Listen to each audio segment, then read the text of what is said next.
Woo! We are live. Welcome back to another Basement Radio K podcast on this glorious Wednesday. This is our New Year's Eve show, and this is going to be our 2020 recap show. It's the best and worst in video games 2020, and we're also going to talk about, or maybe give our opinions on which gaming console will dominate 2021 in the new year. And we have some great guests joining us, but let's go ahead and get the show started right now.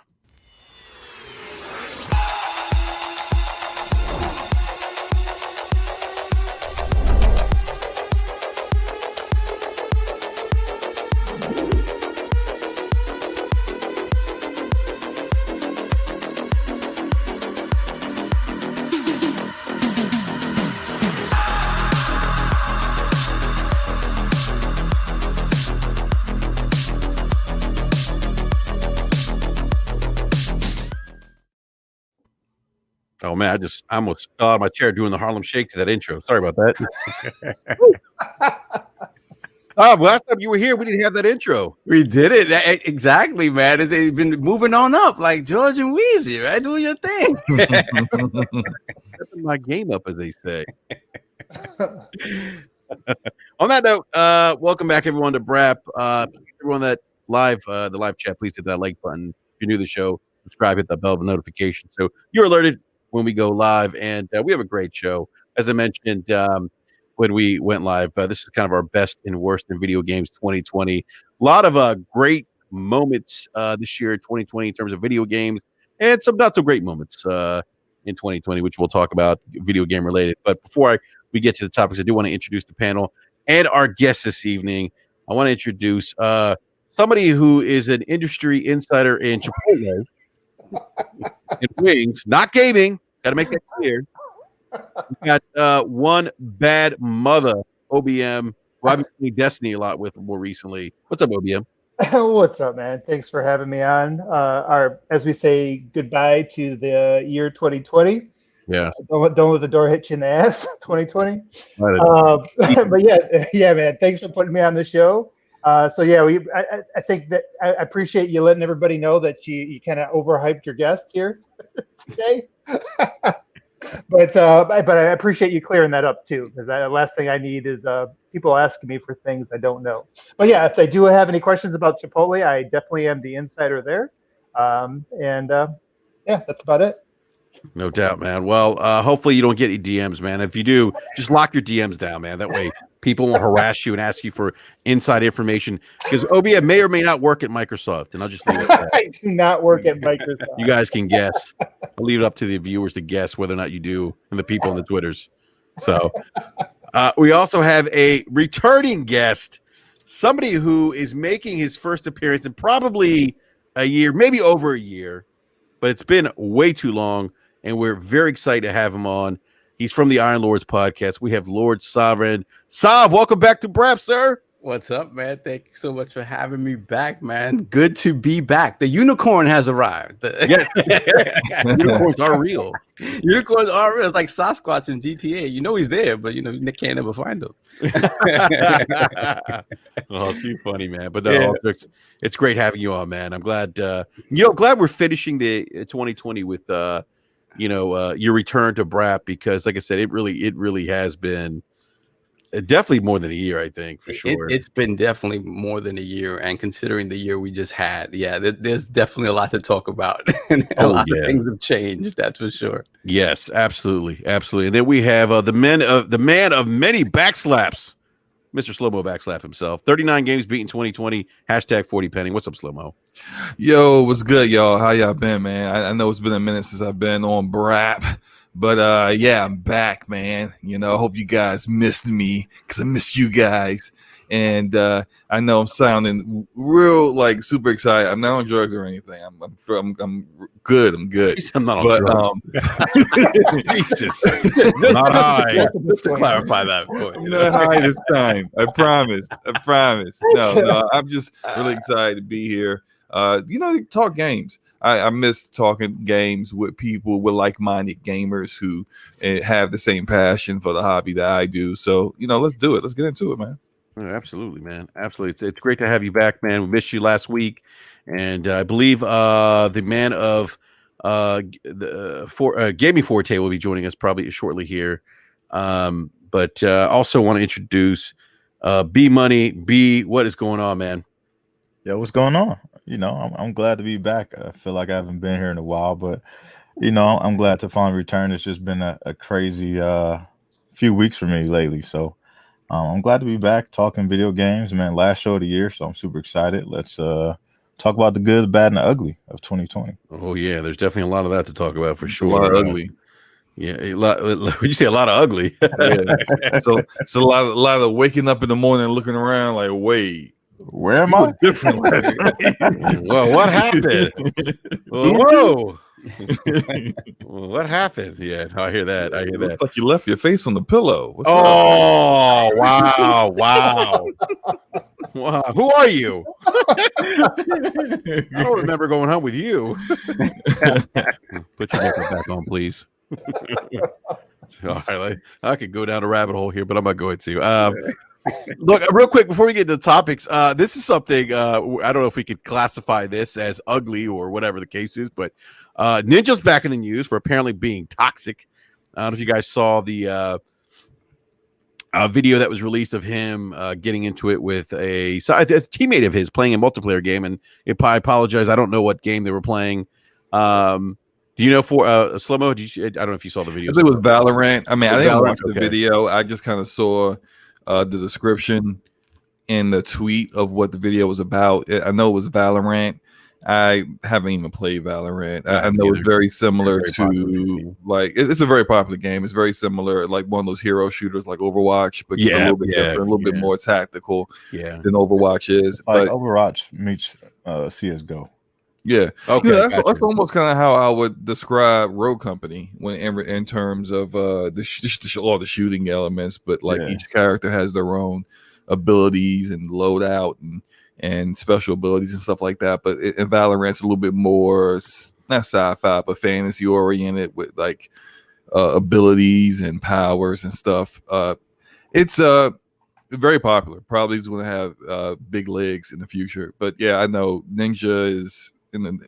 This is I don't know why people get shocked by this, that Ninja will go off on people. It's always been part of what he does while he plays games. It always seems like every 3 or 4 months, so people are shocked that Ninja said something that wasn't PC or wasn't kid friendly. I'm sorry, you know who the guy is? Because the question I have is, was he before he became big on YouTube, right? And he was just a pro player, right?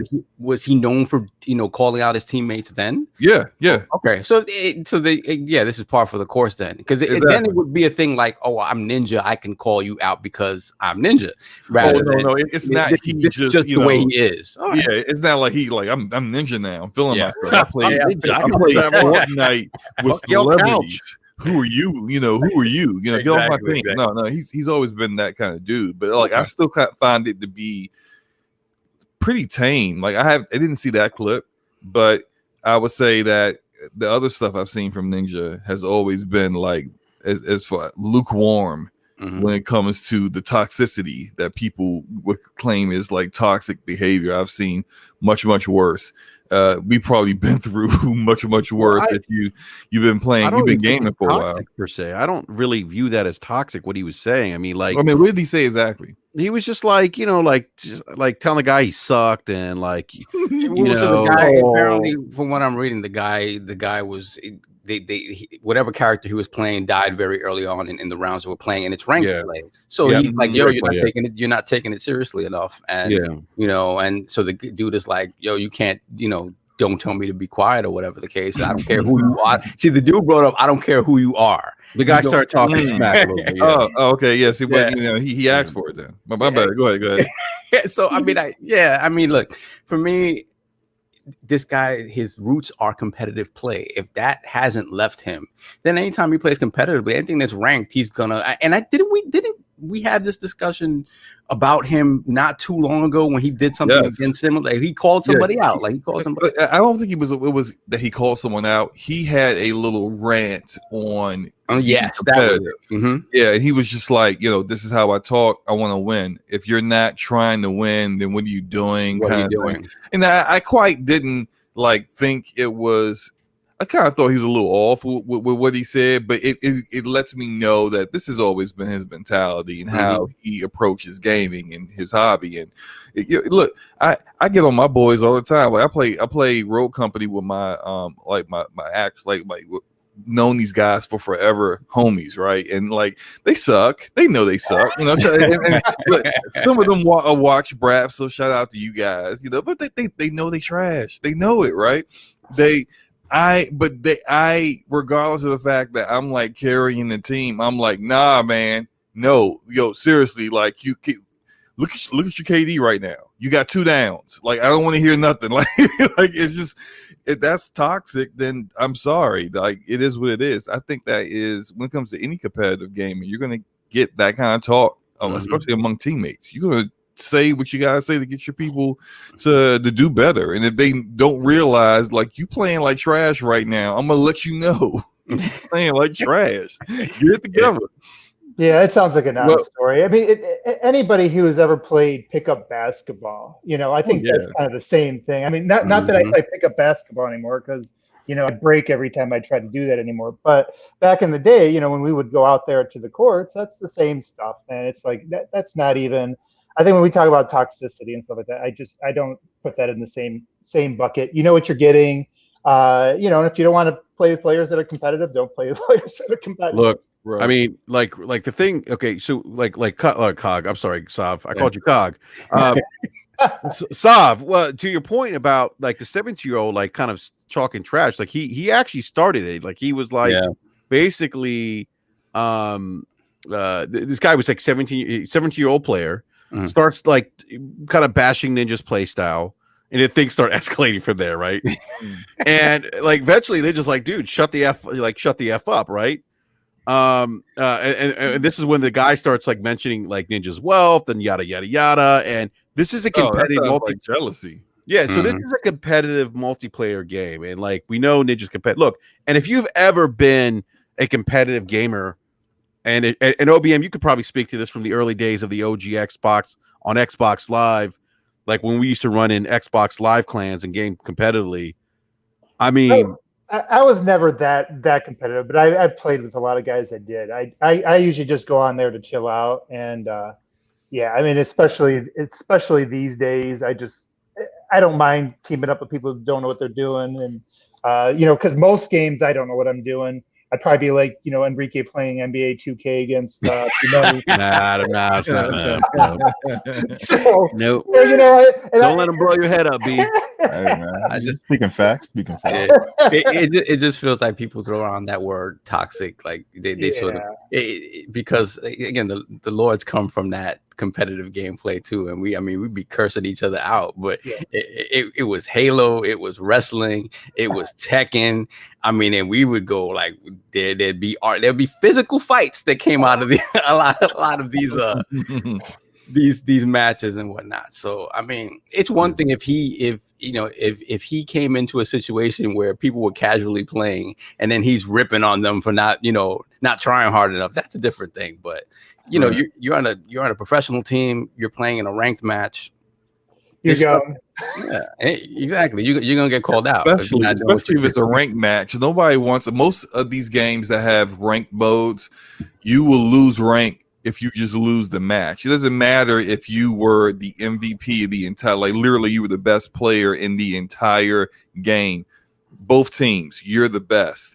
If your team lost and you were carrying your team, you just so happened to lose just barely, you're losing rank. It doesn't have any, like, that's how the majority of these rank modes work. Nobody wants to be, I got 40 kills, 3 deaths, yet I lose rank. No one wants to feel that. So of course they're going to let you know like that. I think, I agree with you guys that the word toxic is thrown around way too often. I think that people don't understand what toxic really is. I'm gonna tell you what toxic is. Like that video that went around where the girl was playing Overwatch and the other guys was shouting racial slurs at her the entire time. That's toxic. When back in the day, when you used to play Halo PvP on Xbox Live, and you could talk to the other team, and it was nothing but N-word slurs from little white kids. So every other little word, 12-year-old white kids. Yeah, that's toxic. You playing like trash and people letting you know that you're playing like garbage and you suck at this game isn't toxic. It's honesty. It's honesty. It's for your own good. Like, good. You know, like leave this game. You know, never play in this mode again with me. Get good. Get better, please. Get your practice on. Go to the dojo. You know, and the thing is you know, I see a lot of people like that are saying it's toxic that only saw like. And I know they didn't watch the whole video. They didn't read the entire context of the situation. They kind of took what it's like. I think some people it's a chance for them to just kind of pile on Ninja, right? Because he's a superstar, right? You know, let's pile on Ninja. And I could tell there were some people that only watched like some of the clip, didn't get the entire context of the fact that this person actually was the one kind of talking trash in the beginning. And look, if you're stinking it up in a competitive multiplayer game on a team and you're playing with competitive dudes, you cannot talk trash. If you're on the bottom of the board, or you're the reason why the team's struggling, you cannot say a word because you get put in your place. And let me tell you something. Like back in the OG Xbox days, like I used to run with a Xbox Live clan called Rogue Nation. You might remember them, OBM or the Brotherhood. That may be another one that maybe rings a bell with you, OBM. Barely, but you know, like I had to try out. I had to try out to be part of a clan. Like, all right, you want to be part of this? You're gonna have to run team deathmatch, and if you suck, then you're not gonna be part of it. Like that's how it was. Like it was like that. Like we did that with everyone, right? And you're probably thinking, oh my god, what's the big deal? It's only it's just gaming. It's supposed to be fun. No, that makes total sense. But they got a particular reputation. They don't want to let someone in, and they just getting washed in every match they're in. It just puts the rep of their clan down. That makes total sense. I mean, and Slow-Mo at the time, we were like on forums, like gaming forums. I forget, there was one particular forum we were on where there was like a clan forum, and all the Xbox Live clans would go there, and there was always shit talking in the forums, right?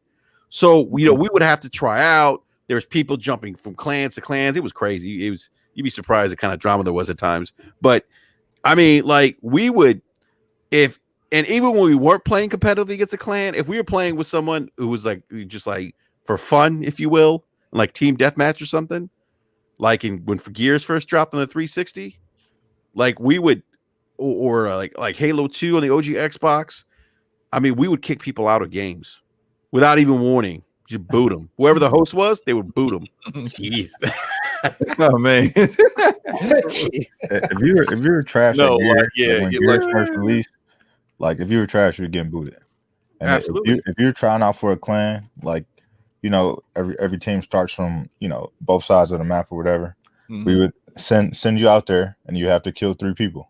If you ain't kill 3 people by yourself, then you couldn't be in the clan. You know what I mean? Like it was strenuous, testing to make sure that you could hold your own. And if you couldn't be down with us. And you had to hold your own against a laggy game at the time. Yeah. Because especially back in the day, like you playing Gears, whoever you had was the host, you know what I mean? The host had the advantage. Yep. You know what I mean? So when you're on the other squad, you got to deal with the lag and all that stuff. And Gears, original Gears wasn't that great as far as the netcode. So, you know what I mean? You just had a lot of stuff that you had to overcome to actually be good in the game. And if you weren't good, man, you couldn't roll with us. I mean, I'll share a Gear story with you, B. I was playing with one of my clan mates, and I was not like, we had like different teams for different games, and I got on with Gears, and like I was like, I never played Gears multiplayer, my first time playing it, and I was a noob, and I was playing like a noob, right? I wasn't like bouncing off the walls correctly. I couldn't do the shotgun roadie run. Couldn't roadie run correctly. Wall bounce. Yeah, couldn't do the shotgun. Couldn't do the shotgun combo correctly. Remember the shotgun combo? That was the go-to. Couldn't do that right. And this guy was like, I'm not fucking playing with this guy. Get him out of here. And I was like, all right, you know what, fuck you. But you know what though? Like I wasn't, but I was here's the thing, I wasn't even mad though, because I was like, you know what, fuck him. I'm gonna get better at this. Yeah. And I used that as motivation, and I got pretty nice at Gears because I was like, you know what? No one's ever gonna talk to me like that again. I'm gonna get back there and I'm gonna own people. And it was motivation. And it's funny, like, go ahead, sir. No, but that's the thing. The funny thing about it is, like, the motivation part comes from, like, even within a small circle, like we had our shaming, our way of shaming the worst players. We called it the box. If you were the box in any game that we played, that meant that you were the worst person at that game. And every single week, it was your job to try to get out of the box. And this was your designation. You are the box. And even within a small circle of gamers, even if you're not playing against other teams online or whatever, it's the same thing. It's that motivation to get better, right? The thing is, at least the environment is a little bit nurturing, right? Whereas you're online, the dude's telling you, "I'm not playing with you," and you're like, "Okay, fine, I get it," but I have to go, practice on my own.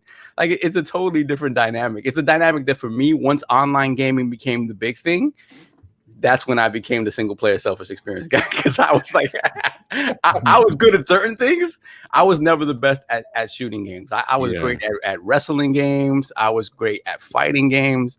When it came to Halo, it took me a while to get good at Halo. And Gears, forget it. Let's not even talk about Gears. I was horrible. Yeah, that's all. See, that's all I played was first person shooters, and I got to a point, Saab, where I stopped doing it because I just didn't have the time. And like, if you don't have it, you really have to put into, like, it's just not like you just don't. There's some people like I played with, like, I'll never forget. There was a 15-year-old kid in our clan. His name was Flipster G. I'll never forget him. And this dude was 15 years old and fucking owning people. Like, his KDR and every FPS was like 2.7, like, just nasty. Wow. 50, and he would talk shit to people. Like grown people, like, yeah, fuck you, man, you suck. How you gonna let a 15-year-old beat you? I'm like, and you know what? You couldn't. People would rage quit. They would be like, you're a cheater. And he was just nasty. But there's some people who don't have that, like, that talent, I guess. Yeah. Just pick up a control and just bust it off like that. But and then it starts to lead you a little bit, man. I don't know if you guys have noticed it. I'm starting to finally admit it, that I have to rely on smarts. And I like to tell myself that, but these kids got all day. They memorize every little corner of those maps. What we need now is we need a Masters League so we can go back to trash talking each other, because I can't do it now, man. It's like keeping up with these kids. I can't. It's like some of the stuff they can pull off now is just crazy. Yeah, I mean, it was so hardcore, like that. Like, literally, like, if you didn't, like, show up to, we had, like, practices, like weekly practices. If you didn't show up to practice, like, you would risk being kicked out from the clan. Like, that's how hardcore it was. Like, we would map out, like, maps in Halo 2, Wolfenstein, name certain areas and maps so we could call them out while we're playing. I mean, it was insane. I wouldn't do that shit now. I just don't have the time for it. I mean, yeah, no one has the time for that now. But that's why the people who are the best at these games now are the people who have the time to do that. They're the people who are content creators, the streamers that are playing the game all day long. It's their job. It's what they do. Or the people who are just, they're younger, or they don't have a job and they're not really doing anything else. Then they have the time to dedicate to, working on the muscle memory to get it right, to get their settings just right to work for them, and to understand the maps, the skills, the abilities of their characters and whatnot. You guys talking about, all your personal experience with stuff got me thinking about Halo Combat Evolved back before Xbox Live was even the thing, and just playing, like, just system link, system link, with a bunch of friends. And I remember this one dude, like, this dude brought his cousin, and this is like, it was unfair because the guy, like, didn't play Halo like that. He didn't even have an Xbox. He didn't know nothing about it.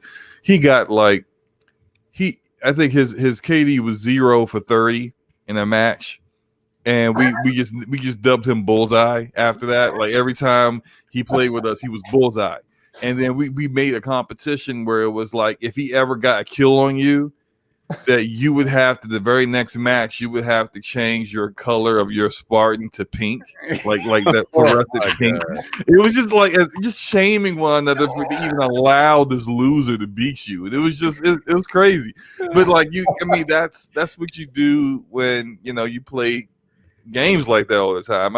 You would see it on the basketball court. Like one bad mother brought up like pickup ball. I remember like telling dudes that were sorry. Like I wouldn't even want to check them. I'm like, you self-check, man. You. Trash. You can't even make layups. Look, I'm just gonna ignore you. I'm just gonna and it's so frustrating for the other person. They start pressing harder and they can't make layups, and it's just like it's funny. It's hilarious. Like meanwhile you dogging them. It's what you do in any kind of sport, and if that's something that you can't deal with or you don't like, then maybe you shouldn't play these kind of games. Mm-hmm. I mean, look. I mean, Gone Home is a very nice game. Maybe that's for you. Dope Knot has some nice games you can play. Exactly. Turn-based strategy games, man. That's why I've been turning to that stuff. Why don't you try Gears Tactics there, buddy? Maybe how about Sim City? Why does it sound like you're patting him on the head as you tell him this? The Sim sounds like your speed. Have you tried Civilization? You might be up for that, buddy. Oh my goodness. Anyhow, just very interesting how again how that word toxic gets thrown around. I don't think that in this case Ninja was being toxic. So it sounds like everyone on the panel probably agrees with that. But I do want to move on to the best and worst in video games 2020. So first of all, I got to say something about this year. Fuck this year. It sucked for obvious reasons, the pandemic, and for DT, which I'm glad DT's gone. Look, if you're a DT supporter, fine. I don't dislike anyone who is or whatever. I'm just not a big fan of his. So that's one good thing that came out of 2020. We gave DT. Wait, who's DT? Donald Trump. Oh, okay. Yeah. I already forgot who that guy was. Who's that? Out of sight, out of mind, for the most part. Yeah. So, it's just, yeah. Hey, what's up, Forte? And in 2020, what's up, man? 2021. What's going on? It's dry in here. We gotta pick this up. What's going on, man? No, wait. We're dry up in here, man. We are getting into our. We got Lord Solve up in here. That lets you know what up, brother. Really we got Lord Solve up here. The Iron Bank, the chief of all the funds. What's going on? What's going on, brother? Yeah, the bank is on holiday right now. The bank on holiday. Is closed. The bank is closed right now with all this stuff going on, man. Now, can't nobody poach the bank anymore. Let me say something quick. Speaking of the bank, I saw somebody on Twitter post. Show me your $600. Get some baking soda. I'll teach you how to make 2,000 or something. I started laughing. Wow! Wow! Right? Yeah. Starting out 2021, right? Yeah. That entrepreneurial spirit, right? Well, some people said 2020 is the trailer to 2021. So someone tweeted New Game Plus 2021. New Game. I'm like, no, don't say that. But look, let me tell you how 2020 started. Right, it started off great, and then the pandemic hit, and it's funny. We were all planning to go to E3. We got Sav here. We were gonna be bunked with the Iron Lords at E3 2020. Yeah. Remember that, Sav? I actually wasn't traveling this year because of my work obligations. But yeah, I remember you guys, all the planning that went into it. And when it fell apart, I was like, "Oh man, this sucks." You were going, Farms was going, like it was a huge thing. Like it was huge, and for it to fall apart that way, I mean, obviously it needed to, but. Yeah, let's be for real. Soft was like, man, I can't go to E3 this year because of work. And he was like, as soon as it fell through, he's like, yes, yes, I didn't miss out on anything. I didn't miss out on any megatons. Oh man, yeah, and that was kind of like the what really sucked is that, and we never thought, looking back now, early 2020, I remember. we were all like, well, they're not going to cancel E3. This thing's going to be gone by June. We're good. And shit, here we are, December, almost a year later, and this thing's gotten worse.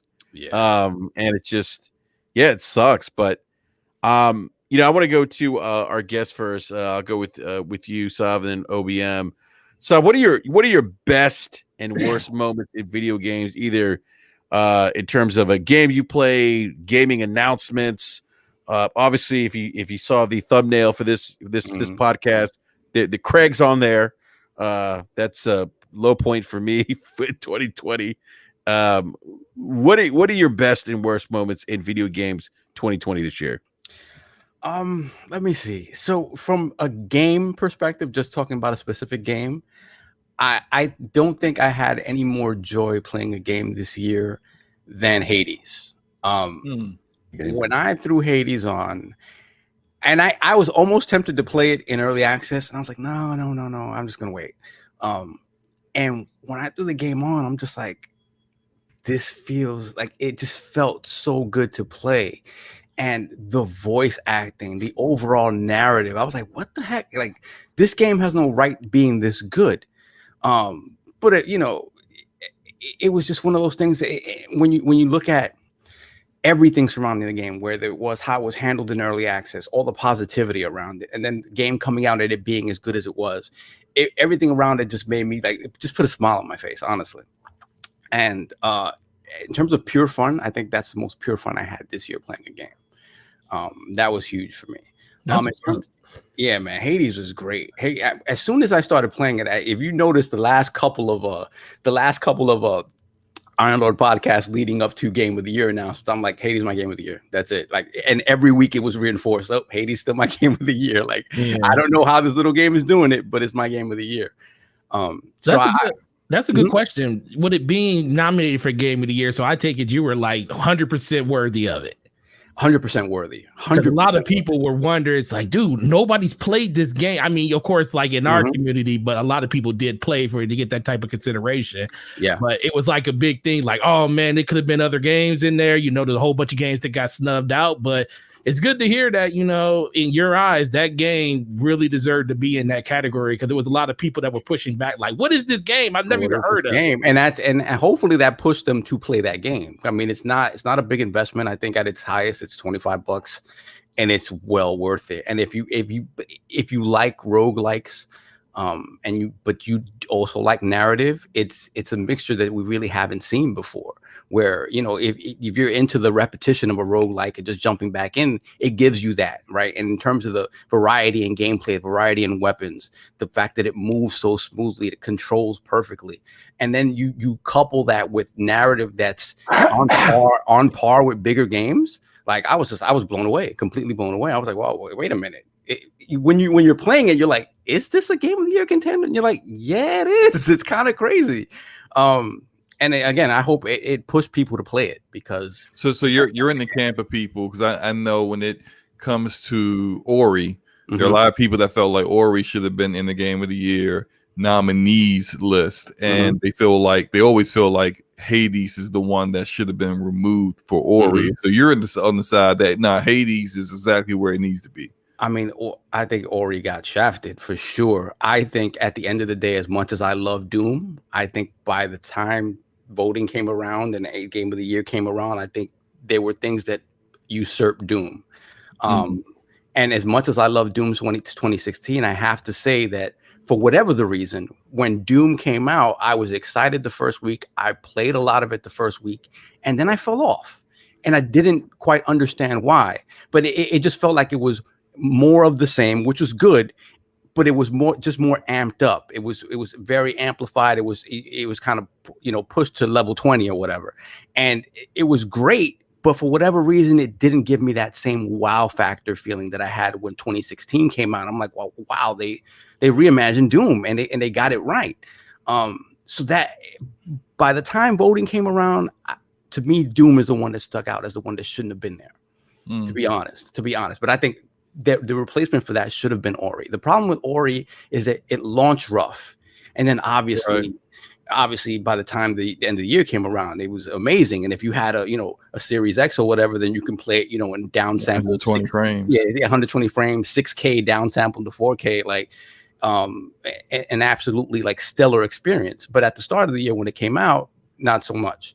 So, but I still think it got shafted in other categories too, where it should have won. So yeah, that's my thoughts on that in terms of a game. In terms of just positivity in for the industry, dude, we got to bend the knee to the gaming industry, period. The fact that considering the year that we had, for all intents and purposes, they didn't miss a beat.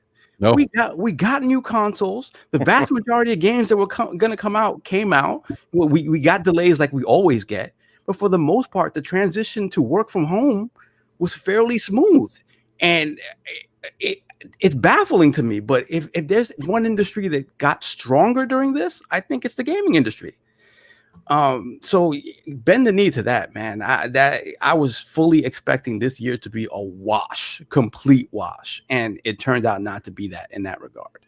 Yeah, that's a great point, Sav. I mean, I think, I think a lot of us were worried that maybe these consoles might not launch on time with the pandemic, and I mean, it seems like the industry just didn't skip a beat at all. Yeah, and what a way to end the generation too, with all these great games. Yeah, I just look. This industry helped me really get through this year. Yeah, in a lot of ways, it did. Outside of my family, my wife, having that distraction in gaming was like a godsend in some ways. It gave me an outlet to connect with people. Where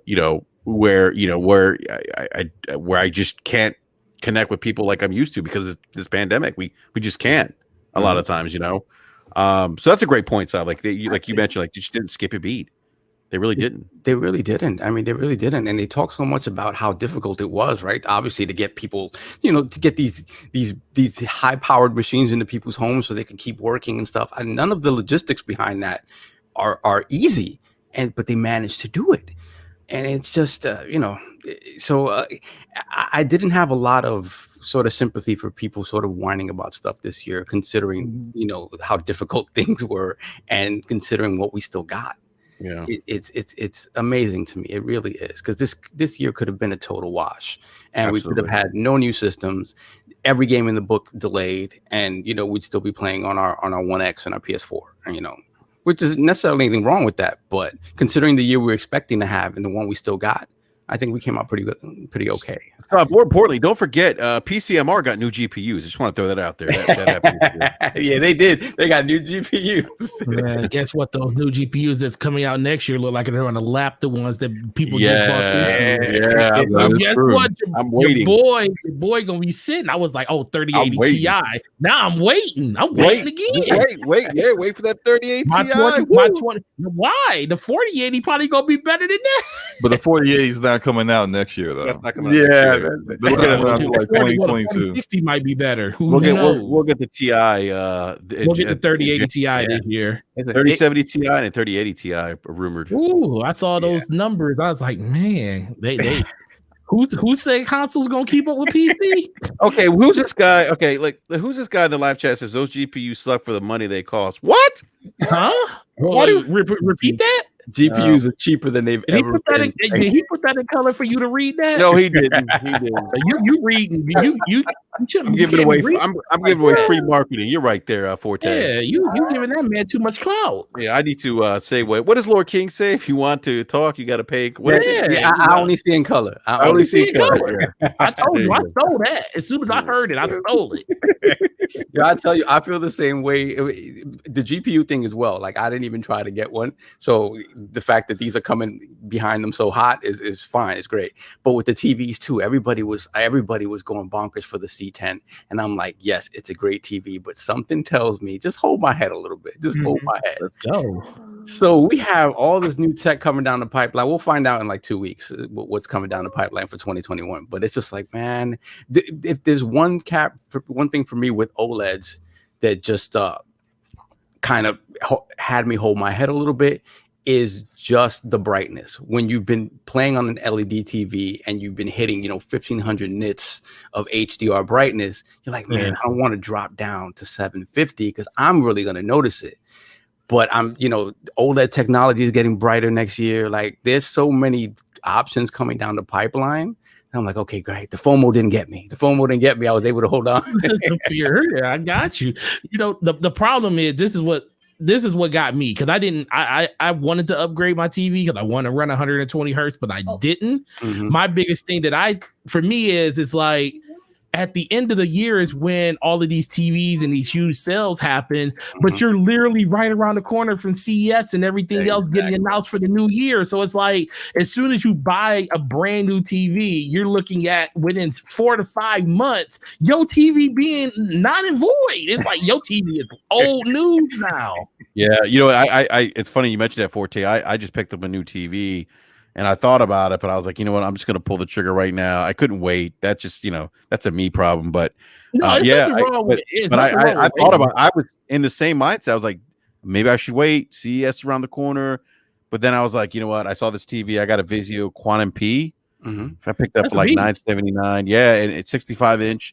It's got good reviews for gaming. Like you mentioned, HDR Sav. Ratings gave it, one of the best in gaming HDR. Nice. And the HDR, I went from a TCL to this thing, and the HDR in this thing just pops. Like, it's that wide color gamut. Store. Okay, I got you. That wide color gamut, that brightness, it really makes a difference. It really does. And then couple that with, does it have local dimming? Yeah, it does. It has local dimming. It's got for an LED, it's got some decent black levels. Not on the same level of an OLED, obviously, or a plasma. I got a Panasonic plasma sitting in the other room next to my gaming room. I had a Pioneer Curo on it. Yo, Pioneer Curos were the godfathers. I call them. Those are the goats right there. Then Panasonic took over. But did you hear that through the back door, Panasonic's coming back into the American market? Yes, with OLEDs. Yes. Yeah. With reference panel OLEDs. The only thing about those panels, if you want them for gaming, they're not really built for gaming. So you're probably not going to get the HDMI 2.1. But if you want it for purely watching 4K content, yeah. Yo, my panties watching 4K content through our Xboxes and PlayStation. So I tell you, my Panasonic right now, it's an ST50. It's like 7 years old. It's a 1080p TV, but I have it calibrated, and for like just watching, movies on cable and it's Netflix. It still looks pretty good. Yeah. You still no cable? You still got cable? Yeah, I still got cable, man. I have to, man. I still have cable too. I can't lie. It's funny. I want to get rid of it. Yeah. You mentioned upgrading from the TCL, and Fernando Perez in the chat mentioned the R635. My friend actually just picked that one up. I'm going next week sometime to calibrate it for him. That's a fantastic review TV as well. Like, yeah, it's a good TV. Yeah, TCLs. I mean, it's funny. King jokes about TCLs, but they actually are. Some of the TCLs are pretty well rated. Yeah, even for gaming, believe it or not. So Sav, you talked about the great things of 2020, right? Yeah. What about the bad things? Like maybe the Craig meme, or that was great. Yeah, no, I wasn't feeling Craig. That was great. That made Xbox pivot. That was great. It did make them. That's the thing, though. We'll never know if they would have released that game. They would have released it. Come on, that game was coming, bro. That is crazy. The fact that they were willing to show you that. Yeah, exactly. Yeah. If no one had said anything, they were gonna launch that game, bro. Nobody can convince me that they was not gonna release. Dog, you telling me that nobody saw that gameplay before they did it? That was my beef. I was like, look, I was like, Phil didn't see this. Before they said okay. They checked it. They said put this out there. And I was just man, people were trying to defend it, man. Normally I'm on Phil's side. I'm like, man, Phil. I said, man, Phil ain't as bad as these people keep saying. But then when it came to this, I said, yo, bro, you telling me Phil ain't see this gameplay? It's the biggest show that they gonna have for their console. You telling me? It's what I've been saying. They have no quality control, and it's good that they have all this creative freedom for their developers, and they allow them to do what they want and make what they want, but they almost have to, because they don't have any sense of what's good and what's not good. It's like they don't know how to look at something and say, I see the potential in this, but here's where you need to make some changes to make sure this really turns into a banger. They don't know how to do that. They have no way of understanding how that works. And that's the thing, though. The weird thing about that is, okay, if you don't internally understand how that works, just look at any time Sony shows you something, right? Anytime when they showed God of War the first time, we essentially got gameplay the first time we saw God of War, and it looked amazing. You just have to look and say, okay, step back for a moment and say, what will the masses think of this when they see this? Does it look like a quality product? Does it look like a polished product? For a lot of people that were hardcore Halo heads, immediately the first thing was the gameplay looks great. And I agree on that part. The gameplay looks smooth, it looked cool, it looked fine. But it looked like Skylanders with guns, and I'm like, "Why this?" And the thing is, the game when the cutscene that preceded the gameplay, the cutscene looked fantastic. As soon as you went into gameplay, it's like, wait a minute, this is not the same thing. Did you really call it Skylanders with guns? Listen, it's funny. I used that a couple of times on our podcast because I was listening to, I think it was the Giant Beastcast or something like that, and Vinny Caravella was talking about how he just wanted his kids to see the Halo reveal without any context, right? Because they don't play Halo. He wanted to see it without any context, and because kids are they're going to tell you the truth. They're going to tell you exactly what they feel, right? No matter how cruel it is. So he's like, look at this. What do you think of it? Oh, it looks like Skylanders with guns. And then you look at it, you're like, yeah, that's exactly what it looks like. It looks like Skylanders. Wow, that's hilarious. Because kids are honest. And if it's, especially if it's not something that they have some sort of attachment to, they're gonna flat out tell you exactly what they see. And oftentimes when you're a fan, you're kind of blinded to that a little bit. So, man, to me, it just that hurt. But I think the saddest, one of the sad, no, it can't be the saddest, but one of the saddest things is what has happened with CD Projekt.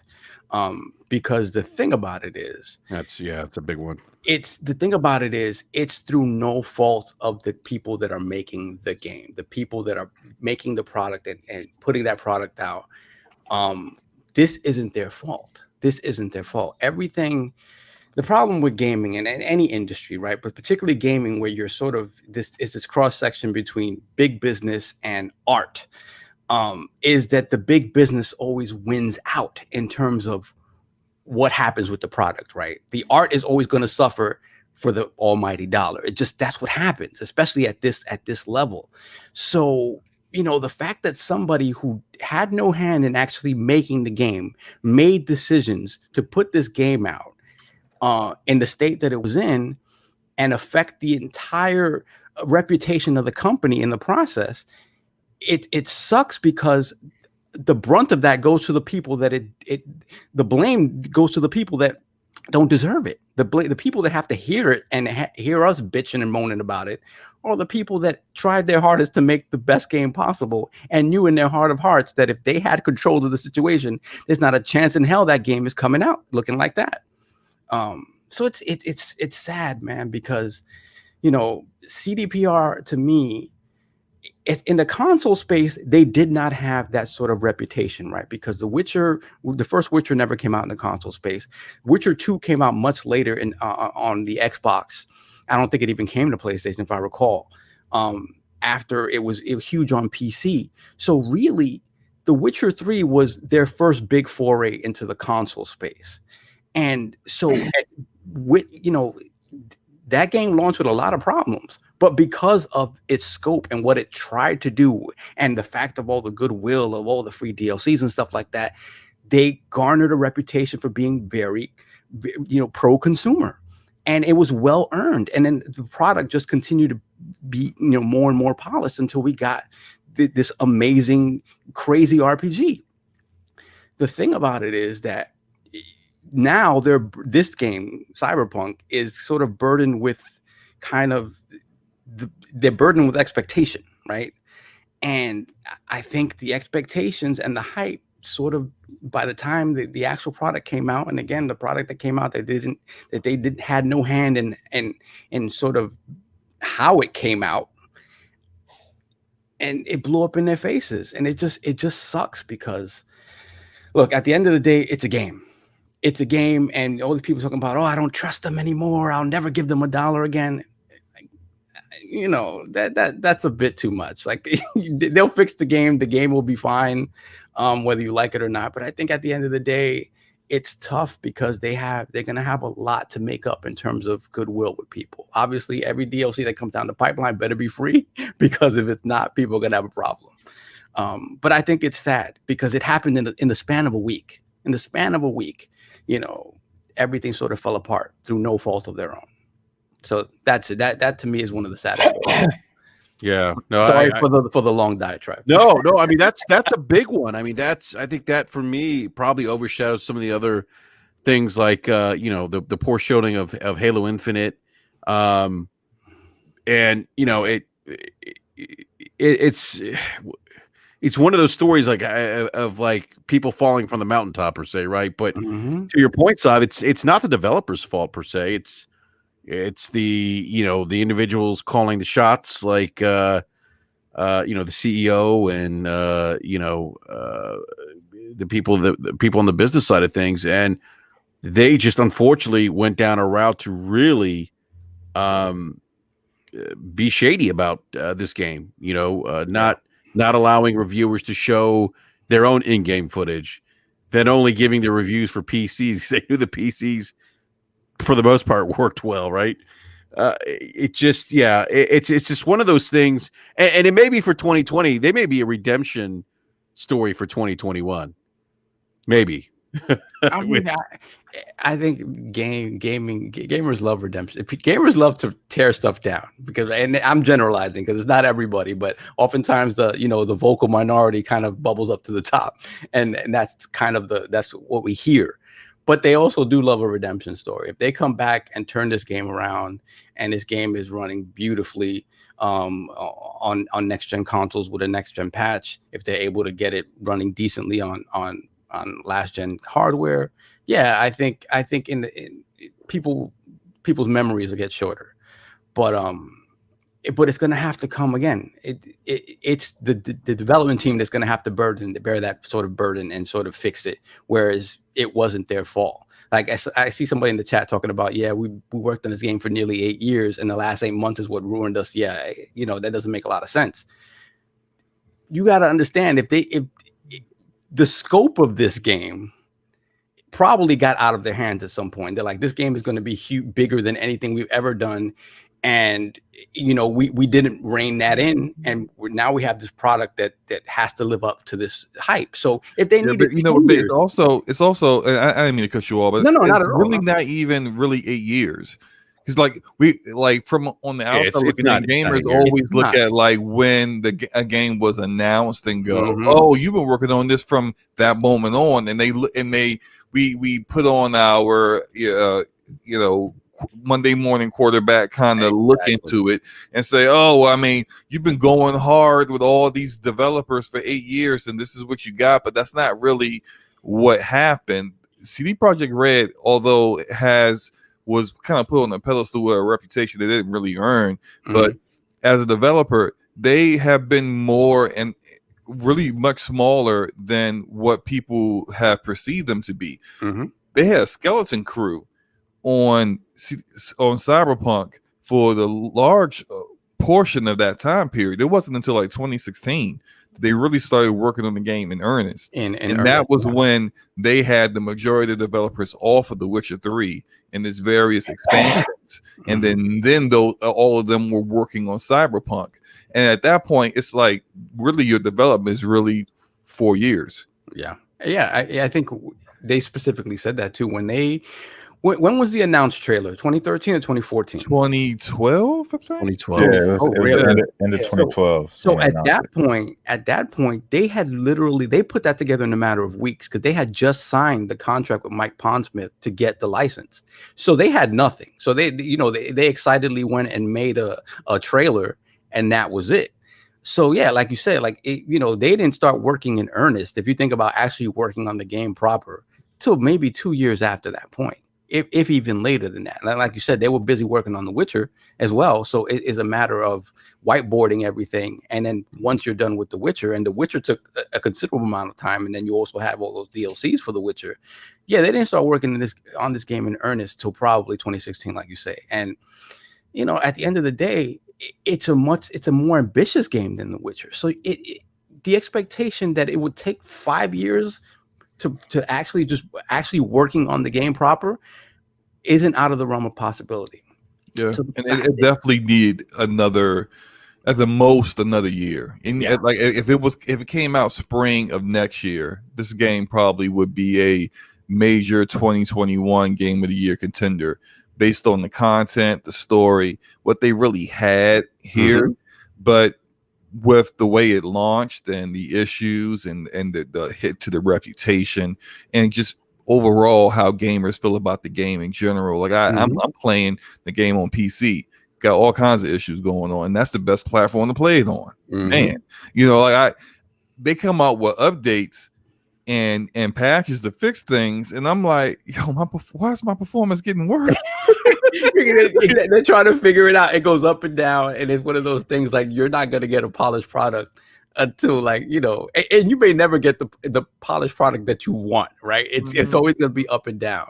And I think that's kind of something we have to, it sucks to say, but I think we have to sort of accept with this type of game, whether it's the Bethesda style open world game, because of the type of variety it has, and these CDPR games. Like, the scope of these games is unlike anything else. Right. And so I think we have to be accepting of the fact that these games are going to be kind of broken for a period once they launch. I don't know, that may be not what people want to hear, but I just think that's the reality of it. Because again, the money conversation comes into play, and at some point, somebody's going to say this game has to come out at this time, no matter what, hell or high water, whatever's done, whatever shape it's in, it's coming out. Yeah, well, especially if, like, say, your money has run out, or in the case of CD Projekt Red, they got investors that they promised the game to be out at a certain period of time, and they're looking like, well, if this game doesn't hit in this release window, we're probably going to lose investors, and then we're going to lose money. Yeah. And then it's a balancing act, and I'm not making excuses for them at all, because I think that they 100% own this L on just, for one, the way they hid the old console versions, and the way they manipulated reviewers with the NDAs, and you can't use your own footage. Yeah, you gotta use our stock footage. Like, that's what kind of review is that? That's not even that. Like, what are you doing? Like, that is I've never seen a developer manipulate the media in such a way before. And to come out with that whack apology, we're sorry. We weren't paying attention. What? You weren't paying attention? You were paying attention. That's the problem, is that you were paying attention to exactly what you did.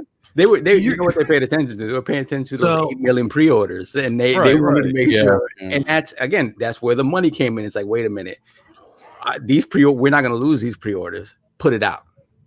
So I have a question, and this is from a retail perspective when it comes to this. We know they messed up. We know it's a problem. We know that gamers definitely had a lot to say about the problems this game was having, going off the user scores on Metacritic, and how they just completely destroyed the console versions of those games, even on a PC after they finally became public. But how much are they really going to suffer from this? Because in my eyes, yes, there's going to be a lot of people. I mean, a lot of people that just won't trust them ever again. They lost $1 billion. They lost $1 billion. Their stock dropped for like they lost $1 billion in their stock. But I think in terms of sales, didn't the question is 13 million or something like that? Listen, the question is this. The question is this: that game, I still sell like no, this is no cap. And like I said, this is just my little ecosystem in my area, but I would probably guess this is probably somewhat the norm across everywhere. I still sell 10 to 15 copies of that game a day. Like today, literally, I literally sold out of the game on both platforms. So people still walk in the store today and either they don't know about the information that's going on because they're not paying attention to it. Well, and some of those people I actually ask, like, hey, why are you buying they can't I asked why you're not buying a digital copy. They said, well, because Sony took it off the store, so I'm buying it physical. They're not stopping to think about why they took it off the store. They're just like, I'm buying it physical. No, that's what it is. That's what I'm saying. You're literally just coming to the store and buying it no matter what. So there is a lot. This game is probably going to still sell 20 million.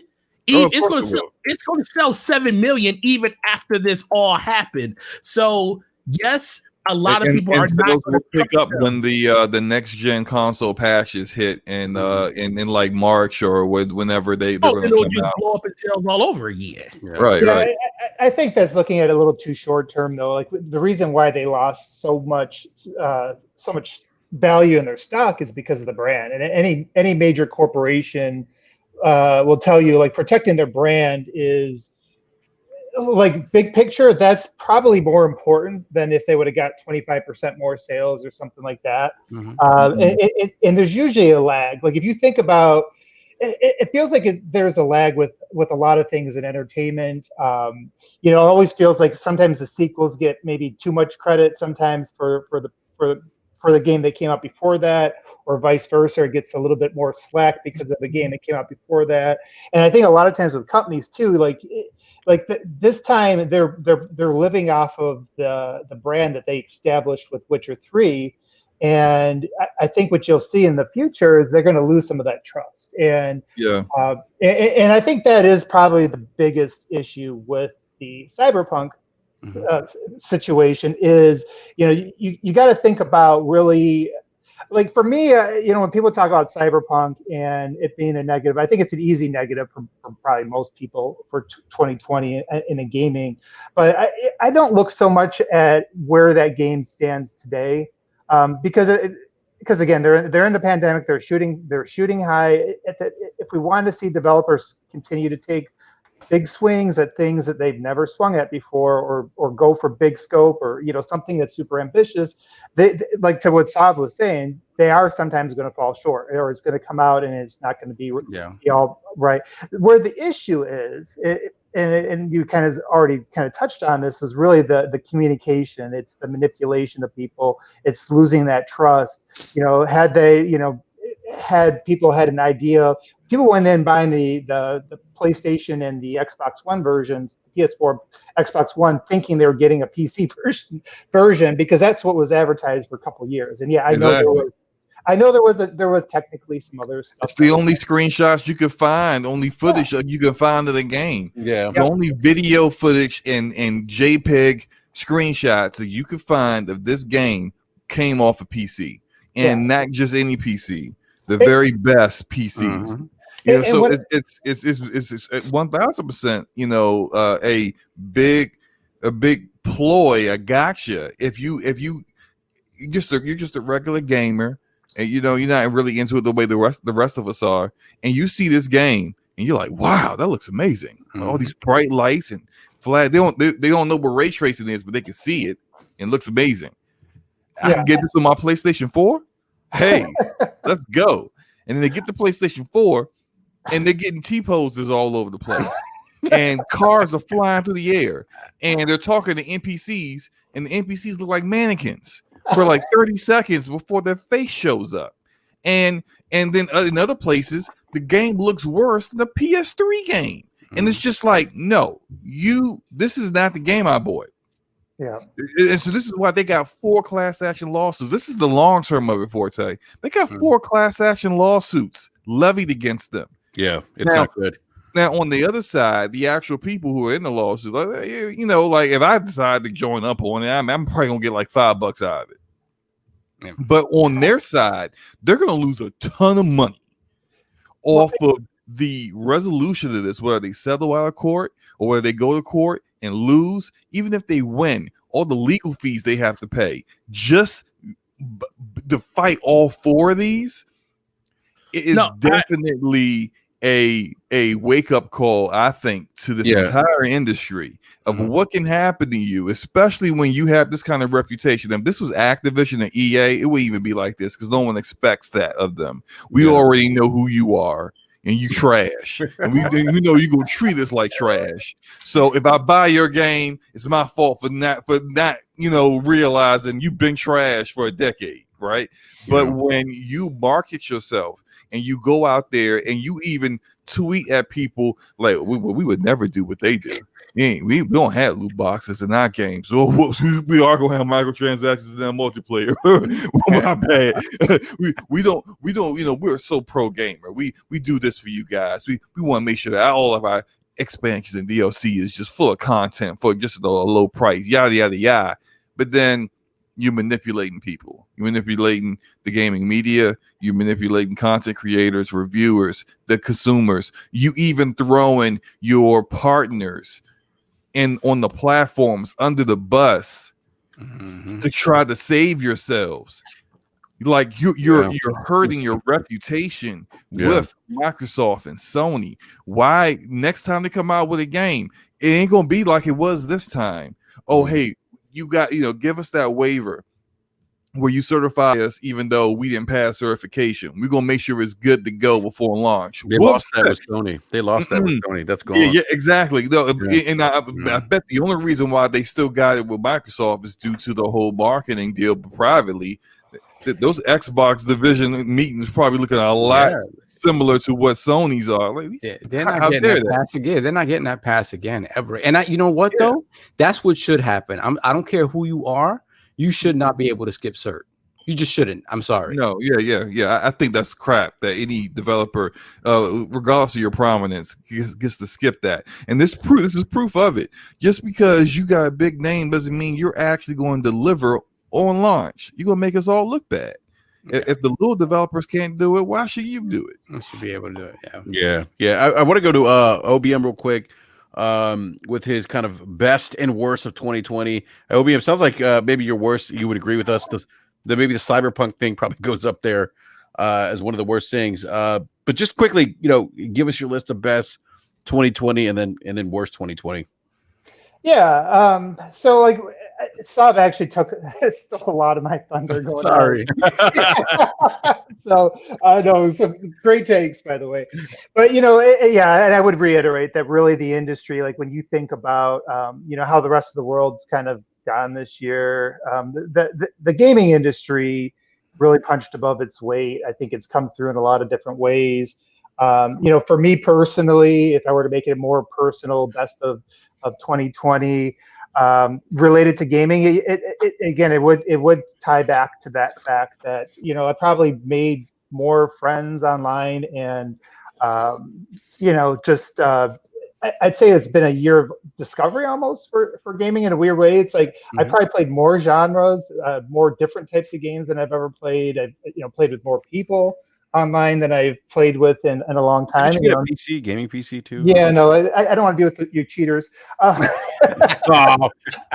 You've been hanging around with Forte too much. See, Enrique,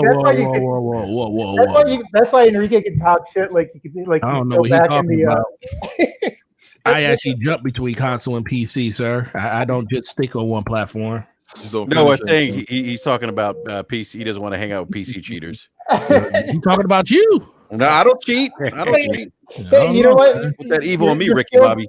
I ran away from PC because of cheating.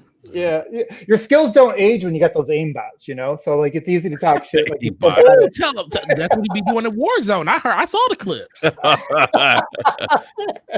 Forte for slander. You think he's really held his step together all these years? 2020, 2021, the year of the aimbot for Enrique. We already know.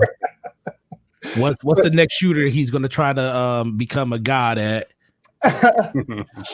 But yeah, like just going back to that again, it's like, Fridays, it used to be if I didn't have the kids, I'd try to get out there and do stuff. And this year it's been, hey, I'm going to meet up with my buddies online on a Friday night, play something online or even just chat with them while I'm playing a game. So, those parts have been bright spots. For product wise, it really is hard for me to single out a single game. Like Ori was up there for me. Recently I played Yakuza, which was really, really really, really good. I guess I'm just going to have to throw it on to Game Pass for me, just because it, and I realize not everybody gets the same value out of it. Some of you guys with the YouTube millions, get to just buy every single thing that looks semi-interesting to you. Both my kids needed dental work this year, so I have to be a little bit more cautious in like how I spend my money, and really like that's helped me in some ways, like really just find stuff that I probably wouldn't have even thought twice about or even knew it existed. So that's been a revelation in that regard. Worst for 2020, I would say even above Cyberpunk. So I mentioned, again, like community and everything's been one of the best things, but I would say the flip side of that's been, just witnessing social media. We could talk about it in terms of politics, but it seems like, you see a lot of the same stuff in gaming too. It's just, people getting in little bubbles and tribes and I don't know, just some of the negativity that comes out of that. And I think that's maybe the most disappointing thing too, is just, you would hope that with everybody seeming to know somebody that's been affected, either with their jobs or health or loved ones, and like it felt like 2020 is a year that maybe should reset the world's perspective on what's important in this world, and like when to nitpick and when maybe just to be kind of thankful. And unfortunately, I think sometimes you get stuck in these little bubbles and you get it skews your perspective and you kind of lose that. And so, I hopefully going forward that in 2021 we see, I don't know, maybe a little bit of backlash against that. And I don't know what that answer is, but a little bit less of the toxicity. We were talking earlier about that, and I think it's important not to conflate what real toxicity is, and also make sure that, for a lot of people, like the gaming thing is their way of escaping. A lot of people that you talk to online or that are on Twitter, they're dealing with shit in their lives, and people should kind of think about that. And it's like, hey, this is like their escape. So like, let them be in their own fun little world with this stuff. They don't, you don't need to reemphasize every little nitpick or why somebody should not be having fun when they are, or why they, so I just think that's something that we need to focus on a little bit more going forward. But yeah, I think that's it kind of in a nutshell. I won't go back on Cyberpunk. I think we hit that enough. But yeah, I think that wraps up my thoughts on it. Yeah, I want to just, before I get to the rest of the panel, just say something quickly about gaming in general. When I think about like video games 2020, there's some really solid titles that came out. Like you said, I thought what you said was great about the video game industry punching above its belt in the pandemic, right? Yeah. You got some really, really great games. And I got to say something like, one, again, hats off to Microsoft and Sony for launching 2 new consoles, but really Sony had a very impressive year 2020. Yeah. Not just with the launch of the PlayStation 5, but the games they put out this year. The Last of Us Part 2. Slow-mo, what about that Final Fantasy 7 remake, man? My game of the year. Actually. Yeah, I mean, Ghosts of Tsushima. I mean, I just, so they just knocked it out of the park with Dreams, and then the launch of the PlayStation 5 Demon's Souls remake. It's funny. Like I was talking to Optimus Cut about Bugsnax, Slow-mo, and apparently it's actually, and I've seen this from other people play it. It's actually not a bad game, apparently. Wow. Oh, well, you already know he ain't gonna do it unless he hit 1,000 subs. Yeah, exactly. And on that note, let's get Slow-mo to 1,000 subs. By the way, go to his channel right now. How about we get someone to make some videos so he can get to 1,000 subs? I'm working on one, sir. Thank you, sir. I'm waiting. I would have had it out today, but today got busy. But I'll have it out tomorrow. Yeah, no, but that just the amount of games and just with I think Sony's output first parties just they really knocked it out of the park. What a way to I think wrap up a not console generation, kick off a console generation, also wrap up a decade of gaming in such a great way. But in general, there were just some really really solid games this year. I heard. I think it was Saab mentioned Doom, Half-Life Alyx. I mean, like for me, Oculus Quest 2 came out. Yes, and I have the Oculus Quest 2. I still haven't downloaded Half-Life Alyx. I need to because I'm so backlogged. But like even some of the VR experiences I had were just awesome this year. And this might be, despite like the mad crazy shit that 2020's been. I think from a gaming perspective, for me, it's been probably the best year in gaming that I've ever experienced. And I've been doing this a long time, and I think that has to do with just being able to have blessed to have a PC, a Switch, the Oculus, both Series X and PlayStation 5. Just so much great content out there. So he said great content and Xbox Series X in the same context. Well, I'm not going down that. I'm not. Well, no, I'm not coming around. What content are you speaking of on that platform? You the one that said all the systems and you include that one part. Because there's third-party games out there that you can play on both systems. But some people will tell you that that's not even a thing. No, there's third-party games. We can play that on my PlayStation 5. Remember? Oh, well, you can, yeah. I mean, look, PS5 is the GOAT right now. Let's, Well, no one actually switches the GOAT, sir. But let's, no. The system that literally outsold everything when new systems came out. But, it's not a home console, it's a handheld. Sir, it can be played at home on a TV right now. No, I know. People always say that. It's not a console, it's a handheld. You can't count it. Literally going into December, it had 70 million systems sold, and in only 3 years of it being on the market. Yeah, crazy, right? Yeah, it's crazy. I mean, hats off to Nintendo. I mean, they had a great. How about it's gonna probably a hot take? It's gonna be the number one sold system of all time. I would agree. Within 3 years, it will pass PS2. And let's not forget they had Animal Crossing, which was a huge success for them this year. Absolutely.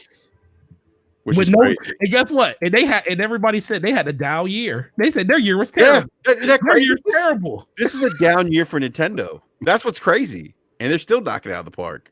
Yeah. Oh, and they said it's. I guess they made an official statement that the Switch is at about its halfway point of its life. So we're looking at 3 or 4 more years, maybe one more iteration of it. Oh, no, we're waiting for the Switch Pro when everybody upgrades. Switch Pro April. Switch Pro, everybody's going to upgrade, and they're going to double that number. Well, at least 50% of the people that own a Switch is going to go out and buy the Pro. Yeah, the funny thing is, what are their plans after that? Because I just think this is their niche, right? Yeah.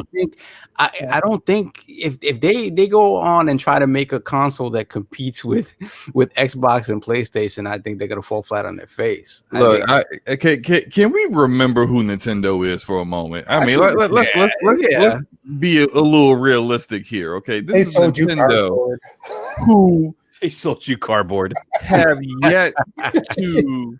Well, not since the Super Nintendo and the NES have they hit you with back-to-back successful platforms. Are you sure about that? Yeah. They did have 3DS and DS. Those are platforms. Talking handheld. We're talking about platforms. Okay. Why is it that whenever people talk about Nintendo, everyone has to go to handhelds where they had zero competition? That's what their whole system. They had zero competition in handhelds. How is it not going to be successful? Let's settle this real quick. That's what their platform is now. Like they literally dumpster fired 3DS and all of DS, basically saying, "Can you play the Switch all of that?" And we're on just your TV? Then it's not just a handheld. I said it wasn't just that was Enrique. I was joking about that, but no, I agree with 4K. Let me get back to my point is. But it's a platform. My point is that's handhelds where they had zero. It's a platform. Okay, can we get a vote? Can we get a vote for the panel? Details so that you guys can stop nitpicking stuff that doesn't make sense. Where we're going to have a conversation about that when it comes to consoles, they have yet to give you. I use the example of consoles, which you guys are ignoring. Since the Super Nintendo and the NES, they have yet to give you back-to-back successful console platforms. Is that better for you guys? Can you guys stop harping on handhelds that have nothing to do with what I'm talking about? What is the Switch? Bruh. What is the Switch? Back to back. Okay, so what is the Switch? The Switch is a console, okay?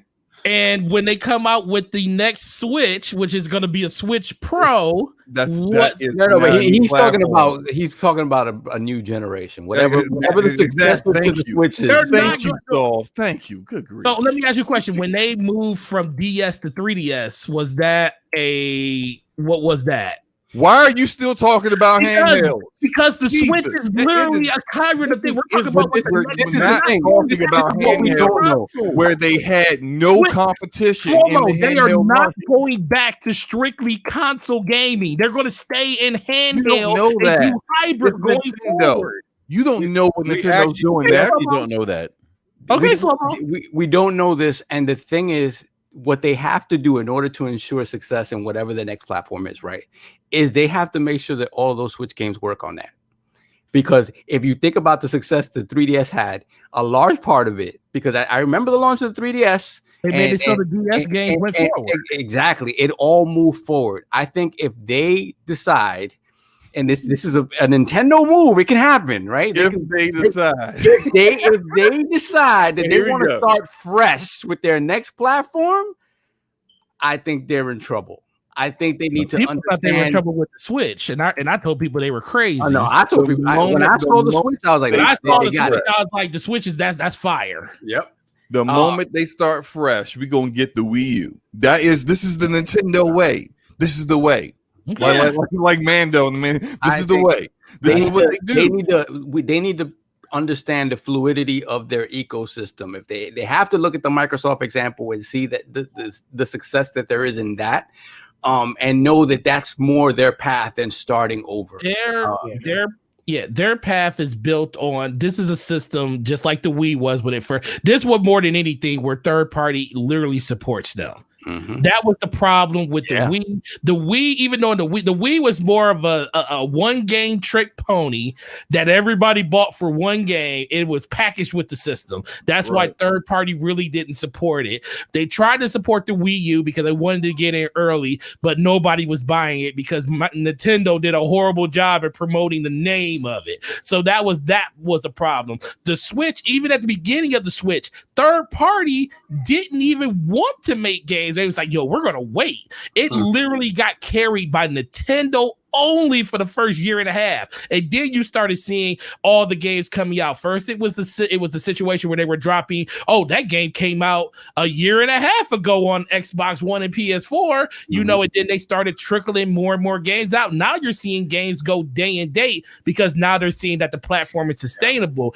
The problem, so if Nintendo still had their 3DS line, if they still had their only handheld line, I would agree with Slow-Mo saying that it's a chance that their next system they could just go completely home console. But I think since that's not my point at all. No, you're saying it's literally not my point. Don't tell me what I'm saying, and you don't even understand what I'm saying. You're saying that they have never had back since the NES and Super NES had back-to-back consoles that did well, right? Right, and the reason why is because. So how do I not understand? I just said exactly what you said. You just reiterated what I said, but I'm saying I understand. That was not what I was saying. Okay, continue. They could do another hybrid as their next platform, and it still fail. It can fail because if they do what they typically do, which is they don't understand why their previous platform was successful. And then they go and do something completely unique, which is Nintendo. They like doing unique things. So that's probably like it. But then it doesn't hit. It doesn't resonate because it's not what people wanted. And that is what Nintendo does. It wouldn't surprise me at all. And can nobody on this panel tell me that it absolutely won't happen? That Nintendo's next controller for the next platform is something that you can't even comprehend right now. Because that's what they do. They come up with something that's completely left field and is great for their first party games. Don't they have new management? Third-party developers don't care about that. Yeah, they have completely new management now. Yeah, like I think Doug Bowser runs the company now. Well, I'll say this: like I feel like does Bowser run the company, or does Bowser just run Nintendo of America, which is a mouthpiece? Mm-hmm. Oh, okay. It's just a mouthpiece. Thank you. Go ahead. No, I was going to say I think that we have to. I know a lot of times we do that. We say like, well, this company did such and such in the past, so I'm expecting them to do this in the future.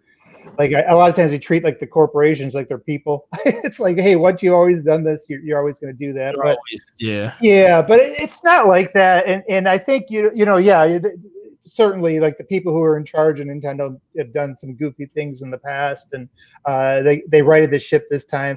But I think now, especially, and I think Saab might have just said this, which is a good point, is kind of looking at just the way the industry is going and the expectations of the customers. You would hope that the people running it today kind of can pick up what the industry's putting down in terms of customer expectations and things like that. And I think it'd be very difficult for them. One bad. Yeah. Go ahead, man. You would hope that Nintendo of Japan would pick up what the customers want. So how long have the Switch been out for? How long now? 3 years? 4 years? Yeah, 3 years, 3.5 years. Since day one, people have been like, "Can you give us like an achievement system or something for the Nintendo?" Where is that? How's that voice chat? How's the voice chat? How's the messaging? But how does 70 million systems sound? No. What does that have nothing to do with what we're talking about, Forte? He's talking about Nintendo listening. And I'm telling you, Forte, let him go, Forte. Nintendo does not listen. No. What they want. And I keep saying, y'all, what they want to do on their platform. And it's completely left of what made them successful for the Switch. That's what they're going to do because they're Nintendo. Listen, man, they literally gave you a controller. Let B Money chime in real quick. Go ahead, B Money, please. I keep telling y'all, every time we talk about Nintendo, man, Nintendo don't care. Well, I know they don't care. Nintendo is going to do what they want to do. Mm-hmm. They're not listening to what everybody else is doing. They don't care about what Microsoft's doing. They don't care about your voice chat. They don't care about your messaging. They don't care about your friends list. They don't care about none of that. Right. They are here to sell first party games. That's what they do above anybody else. We can talk about Nintendo all we want to. Who sells more first party games than them? Nintendo. That's it. Nobody. There's nobody close. But I do look at the games that they come out with. It's nothing, that's industry, leading or anything like that. Yeah. Same games that they've been coming out with for 25 years. Right. And B, you are absolutely 100% right. And you want to know why the Switch is really successful right now with third parties? Is because they made a platform that third parties said, you know what, I can transition my games onto this. It's not like some weird thing where I gotta make sure my game works with your nunchucks. I gotta make sure my game works with your tablet as well as the traditional console. I don't have to do all that. It's all within this one platform. It's got Joy-Cons, but we can make that work. And you're right. They do whatever when it comes to hardware, wherever is conducive for their first party games to be the best those games can be. But like Nintendo would typically do, what if their next first party games aren't anywhere remotely like what we are used to seeing right now or what they have with the Switch? Nintendo don't listen to nothing else. They're going to go with where those games are going to play best on. So they could literally go back to their platform being, hey, this is great for Nintendo first party games, but can you really see a third party putting their games on that? How? It can go directly back to that, where the system and the games become so niche that only a certain demographic wants to rock with that, and it's not going to sell as much. So the question is, do you think they're going to abandon the hybrid system going forward? I think it's what's the chances of them not making a hybrid system for the next system? It's Nintendo, so it's a real possibility. It's very possible. It's a real possibility. So I'd like to clarify. So Solomon, I think you brought up a good point. You said they're not listening, and they don't listen to us on Twitter. Like they don't give a shit. Yeah, they don't care. But they do listen to the market. So what they learned is that what the Switch actually shows is that they are following the market trends in terms of leaning into accessibility being a major driving thing, and that's the thing that's where the Switch has had its success. It's very accessible. You can take it with you. You can hook it up to your TV. And the games are very accessible. People are familiar with them. They've been releasing the same shit since the N64. So people know how to play these games. And so I would be shocked to see them not transition in a way that continues that accessibility, which I think means bring in some of that stuff. I know they've had a habit of reselling stuff over and over again, but again, I think then they would be abandoning part of what's made them successful. So they don't listen to us talking to them, wanting friends chat and stuff, but they do listen to the market and they do listen to them to the sales, and and that's why they're ignoring that stuff. So that's not the for niche. me. The mess up that I can see Nintendo making is this year. My most anticipated game is Breath of the Wild 2. If they were to come out and say you need to have a Switch Pro to play Breath of the Wild 2, that would be a business move that would sell them a lot of systems. But I think that would be a wrong move because they're literally going to alienate the other half that don't want to go out and buy a new system because they're perfectly happy with the one they got. Well, they already saw the backlash from that with the new Nintendo 3DS. And they did it. And they did it, and they realized that they released 2 games that only play on that. Yeah, only 2 games that work on it. Yeah, and they've already seen the pushback on that, so they won't make that mistake. I don't think they'll make, but that's why I said that's the one thing that would shock me if they did something like that. I just think the fact that they like it's something I'm never going to say you're wrong because you know more about things than I actually think of every day because I forget so much shit. But the biggest thing. Yeah, I'll give you credit, sir. I'm messing around, man. Continue. The fact of the matter is, they dominated in a market that they have they already were doing really well in when it comes to handhelds, but then they just flipped and they say, we're just going to build our whole platform around that. And they dominated Japan. They got people over there that don't even want to buy consoles anymore because it's all mobile over there. And then you even got other platform holders figuring out like, how can I put services over there? Let's be for real. Xbox Live is a thing that is probably going to end up on that thing they're going to have Game Pass on there at one point, maybe, who knows? But that is a platform that would be right for something like that because it's already an ecosystem that's available out there that a lot of people could just tap into. And Nintendo has found a way to just stay relevant in every aspect. Now, the one thing that you're right about, Solomon, is they can go out and change the controller. I mean, they have innovated on the controller over the last 3 generations, and 2 of those generations, the major platform holders in Microsoft and Sony have followed suit. They both followed with the Kinect and the PlayStation Move, and then they followed the ones that were successful. Yeah, the ones that weren't successful, it was like with the Joy-Cons.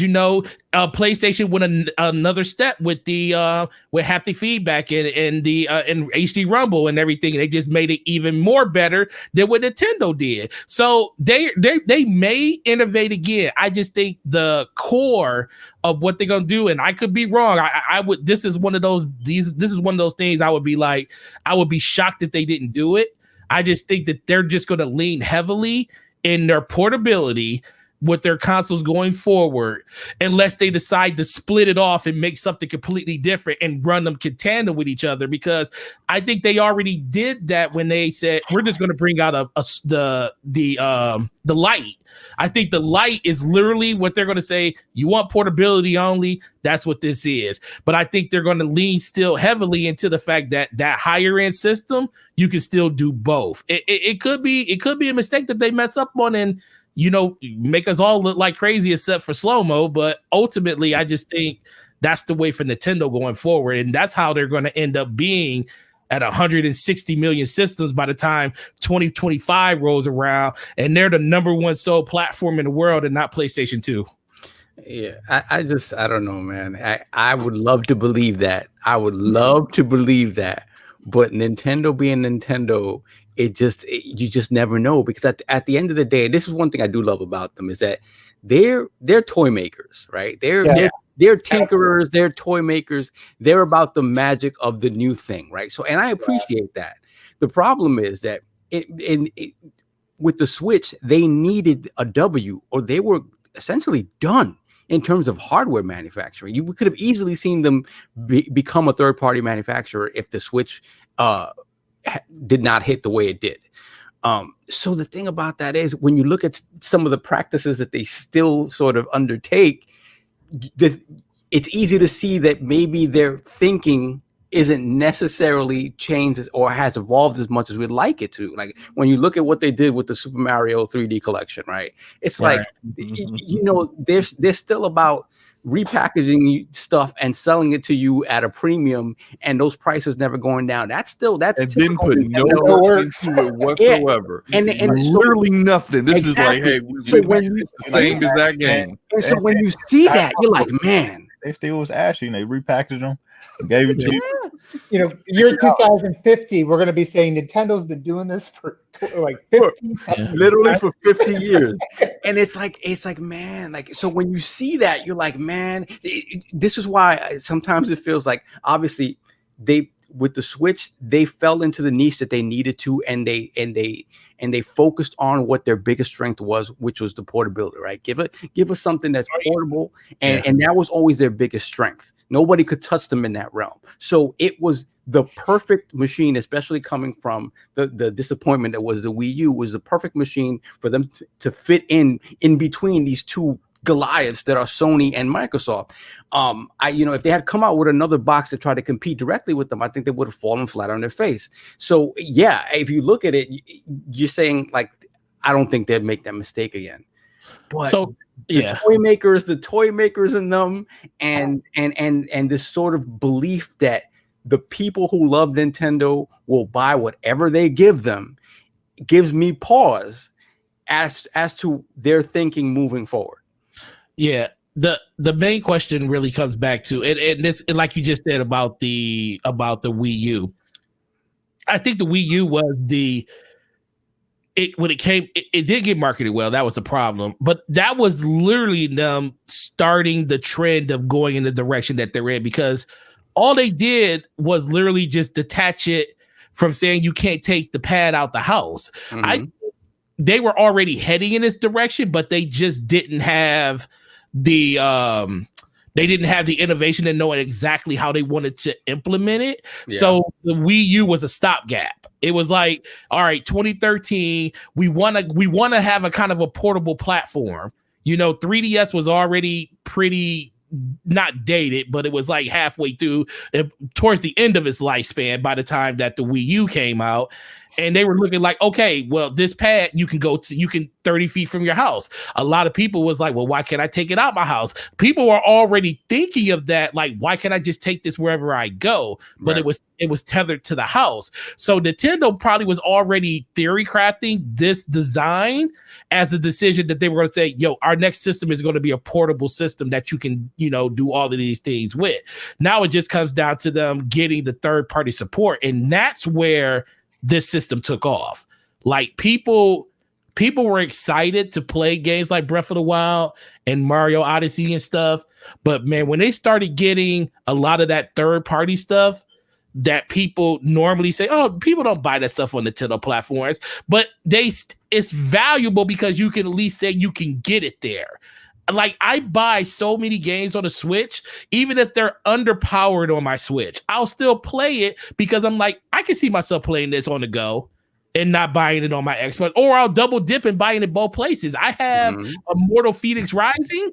I have that game on Switch and I have it on Xbox because I'm halfway through it on Xbox, but I was like, when I'm sitting at work, ain't doing nothing, I'll just pop up and I'll do some of the little shrines and some of the dungeons and stuff, because it's one of those situations where you're like, it's just fun to play, portable if you have the time to do it. And that's the lane that they inhabit, and they just do it very well, better than anybody else. And that's why I think PlayStation just isn't really willing to go down that lane anymore, because they know how strong that lane is when it comes to them.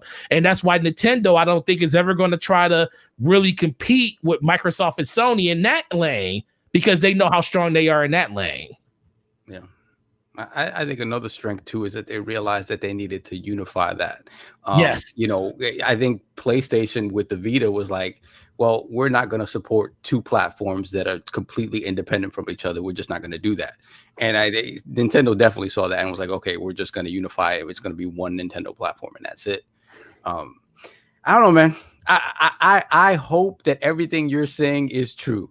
But Nintendo being Nintendo, yep, I'll believe it when I see it. Yep. Yeah, you just never know with them. You just never know. It could very well be that Nintendo does not realize that the portability of a console where it has games that people enjoy on in home can also be played on the go, and that is part of its success. It could very well be that Nintendo doesn't even realize that is why it's successful. And the very next time they come out with a platform, they go in a completely opposite direction because they think it's just their games that make it successful. So it doesn't matter what we make the hardware or what the hardware looks like, as long as they got our games, that it's just going to work. I mean, that's been their mantra, their forte, so to speak, for forever. So if it's a plastic dinosaur, that's their next console with a mini pterodactyl as the controller. Hey, it's got Nintendo games on it. I mean, can you say that won't happen? I mean, they tried to sell you cardboard. They did sell you cardboard. They didn't sell me cardboard. They sold a bunch of cardboard. They also sold a bunch of refits too. They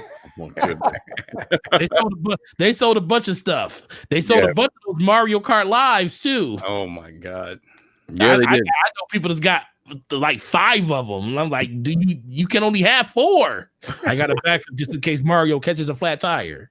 Oh my god, it's crazy out here. No, but Soma, you're right. But the biggest thing is, and like I said, we move on because we've been talking about this the whole time. I just think you could be right, but I just think unless Nintendo is not going to make a handheld or a console that is going to like some type of handheld, they're not going to just abandon that. Now, they could come out with a completely different system that leans heavily just into the online ecosystem, but whatever system they have that's going to be handheld and portable is always going to be the system that's going to succeed, because they haven't not had a system since the iteration of the regular DS that sold 120 something million systems. They haven't failed in that area ever since they went handheld. And that's just kind of the iteration of what the Switch is at this point. And if they get away from that, then you're right. Then that was a bad decision. I just don't think they're going to ever abandon the avenue that is in front of them when it comes to portability. Man, now, if they do that, all bets is off. They live in the realm of bad decisions. It's going to happen eventually. But we can move on. But I think 3 of us still haven't done our best and worst in video games of 2020, right? Yeah. We still we got you, Slow Mo, and B Money and Forte. You, Slow Mo, B Money, and Forte. Yeah. after 6 worlds right there. You, Slow-Mo, B-Money, and Forte. Ooh. I'm two people. I'm two Yeah, people. I'm sorry. I'm getting. I'm like.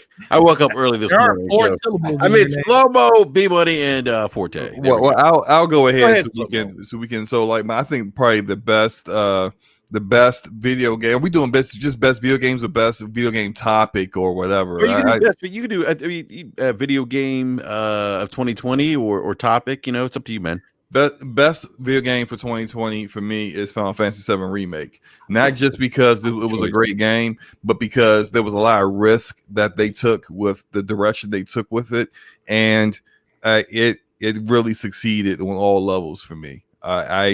For them to make the changes to the story that they made, and it actually turned out well, and for it to look the way it looked. I know in some places it did look, low res, but in most places, I mean, like the character models look better than they do on Final Fantasy Advent Children. Mm-hmm. I mean, that game was just it really nailed it for me as a Final Fantasy fan and a fan of that game. The original game on the original PlayStation, it really hit, and so that was the game that I think when I think about all the games that I enjoyed this year, I had the highest amount of just straight content. I was content with playing that. And there was just nothing else for me to play at that time. When I was playing it, it was just straight, like there's nothing else for me to play right now. I have zero intention on playing anything else except that game. And so definitely the best for me. The worst, honestly, had for me isn't a game, but it was but I would have to actually experience Bucks Nax that it had to be my worst. But my worst was looking for a PlayStation 5.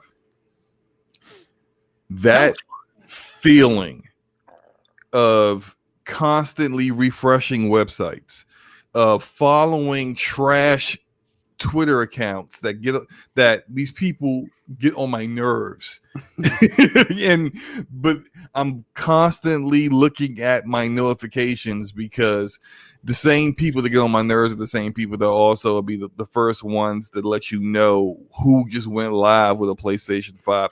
That entire process, and then dealing with scalpers and all that other stuff, like it literally killed how I felt about gaming, and my mood for like a good 2 weeks was death. It was not good. Damn.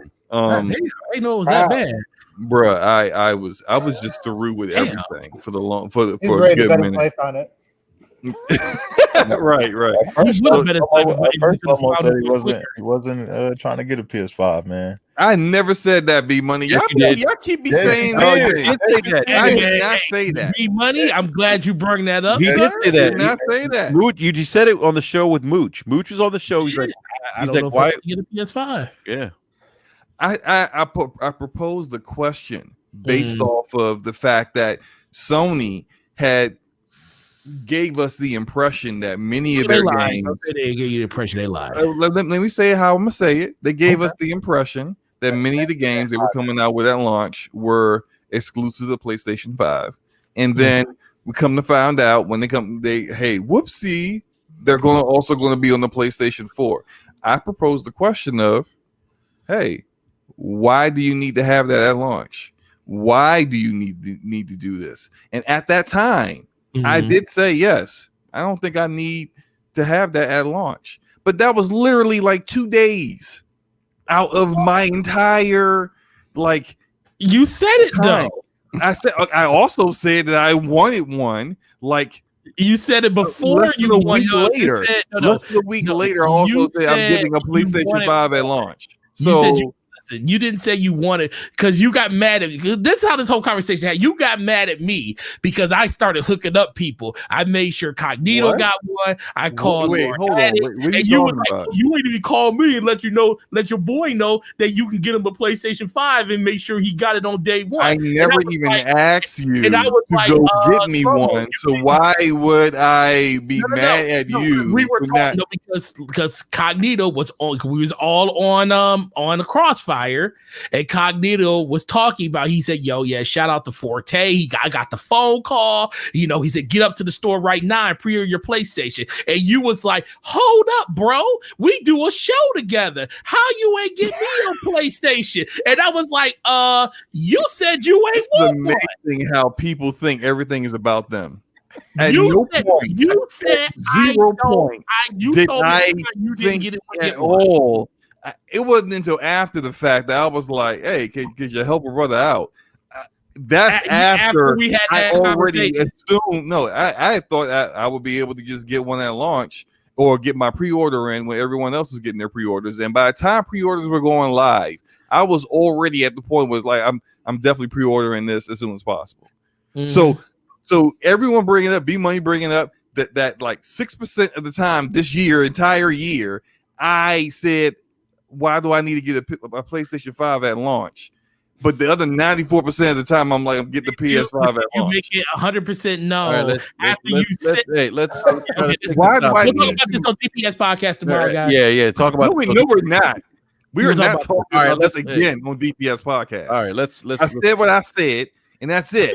All right, let's wrap. All right, let's move on to B Money here, because we. I'm trying to get some gaming in here tonight.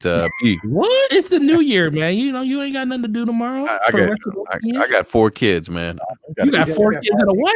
You right? Tomorrow, man. What's that, B? So we got to eat good and drink good tomorrow, man. Right. You got to take I can't be falling asleep at take those kids to their grandma's house. Yeah, go ahead, B. So B, what is your best and worst of 2020? I mean, for me, 2020 was the year NBA 2K. No, it was the year of my most anticipated games, man. You know, I've been anticipating Cyberpunk for forever. So of course we got Cyberpunk, and then Ghost of Tsushima was like my most anticipated game when that game was announced, and we got that game this year, and Final Fantasy VII Remake and Streets of Rage 4. So you know what I mean, those are probably my biggest highlights of the year.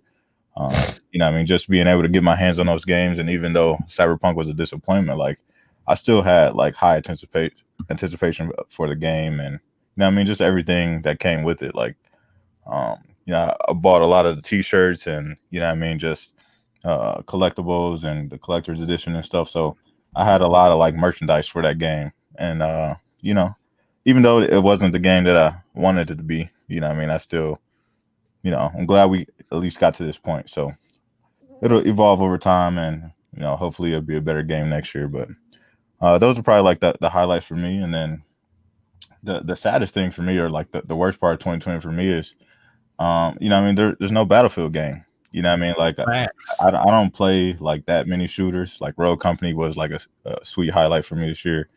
But like Battlefield is like my game. You know what I mean? Like when I want to get down and get busy on a shooter, there's, you know what I mean, I go to Battlefield, and Battlefield 5 and Battlefield 1, like they're cool for what they are, but you know what I mean, it's time for the series to evolve. And I was hoping with new consoles there'd be a new Battlefield game, but unfortunately we got to wait until next year. But you know, that's probably the biggest disappointment for me. Like EA really dropped the ball over, you know what I mean, the last couple of years, and to not launch a Battlefield game with new consoles is a super disappointment for me. Yeah, no doubt, man. I hear you. I was actually, you know, I can't remember last time we did. I have a Battlefield game, I think, with the console launch. I think it's been a minute. I can't remember. You know, this at least with the last console generation, we had a Battlefield game, although it was a Battlefield 4. Previous gen game, but it still launched on the new consoles. Yeah, I really think EA is, you know how Vince Zabella is now kind of running like a second studio of DICE. Yeah, and they are also, and they've shown a little bit of it, but they haven't shown too much of it yet. But Frostbite, the next edition or the next version of Frostbite is looking promising. Yeah, you know, this coming from me, I slander Frostbite every chance I get, but but it is looking. I have to admit, it's looking promising. Like some of the hair physics that they've shown look amazing, and I think that maybe they are trying to use the next Battlefield as like their showcase. The way Epic Games used to use, they're now using Fortnite as their showcase. Like they're putting out Unreal Engine 5 on Fortnite first as like kind of like a showpiece. They did that with Gears. Gears has always been a showpiece game to show other developers how to use Unreal and what is possible with their engine that you can license for a certain percentage from us, right? And it's always been how they do it. And I've seen EA trying to emulate what Epic has done with Frostbite, and it has been unsuccessful so far. I think they're trying to transition that and have DICE, the creators of Frostbite, and those who know it the best, have their next best version of DICE with the next Battlefield, and they don't want to release it until it's ready and it looks the best thing you've ever seen and running on DICE. And so that way that they can kind of promote it better that way, because they will also try to get some devs to get into their, I don't know if they still even try to do their streaming service, but they were trying to get devs to jump into their streaming service and then promoting, hey, and you can use Frostbite engine for free.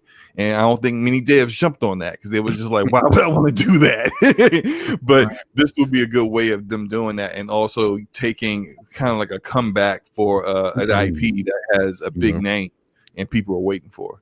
Yeah. All right. B, is that it for best or worst for you?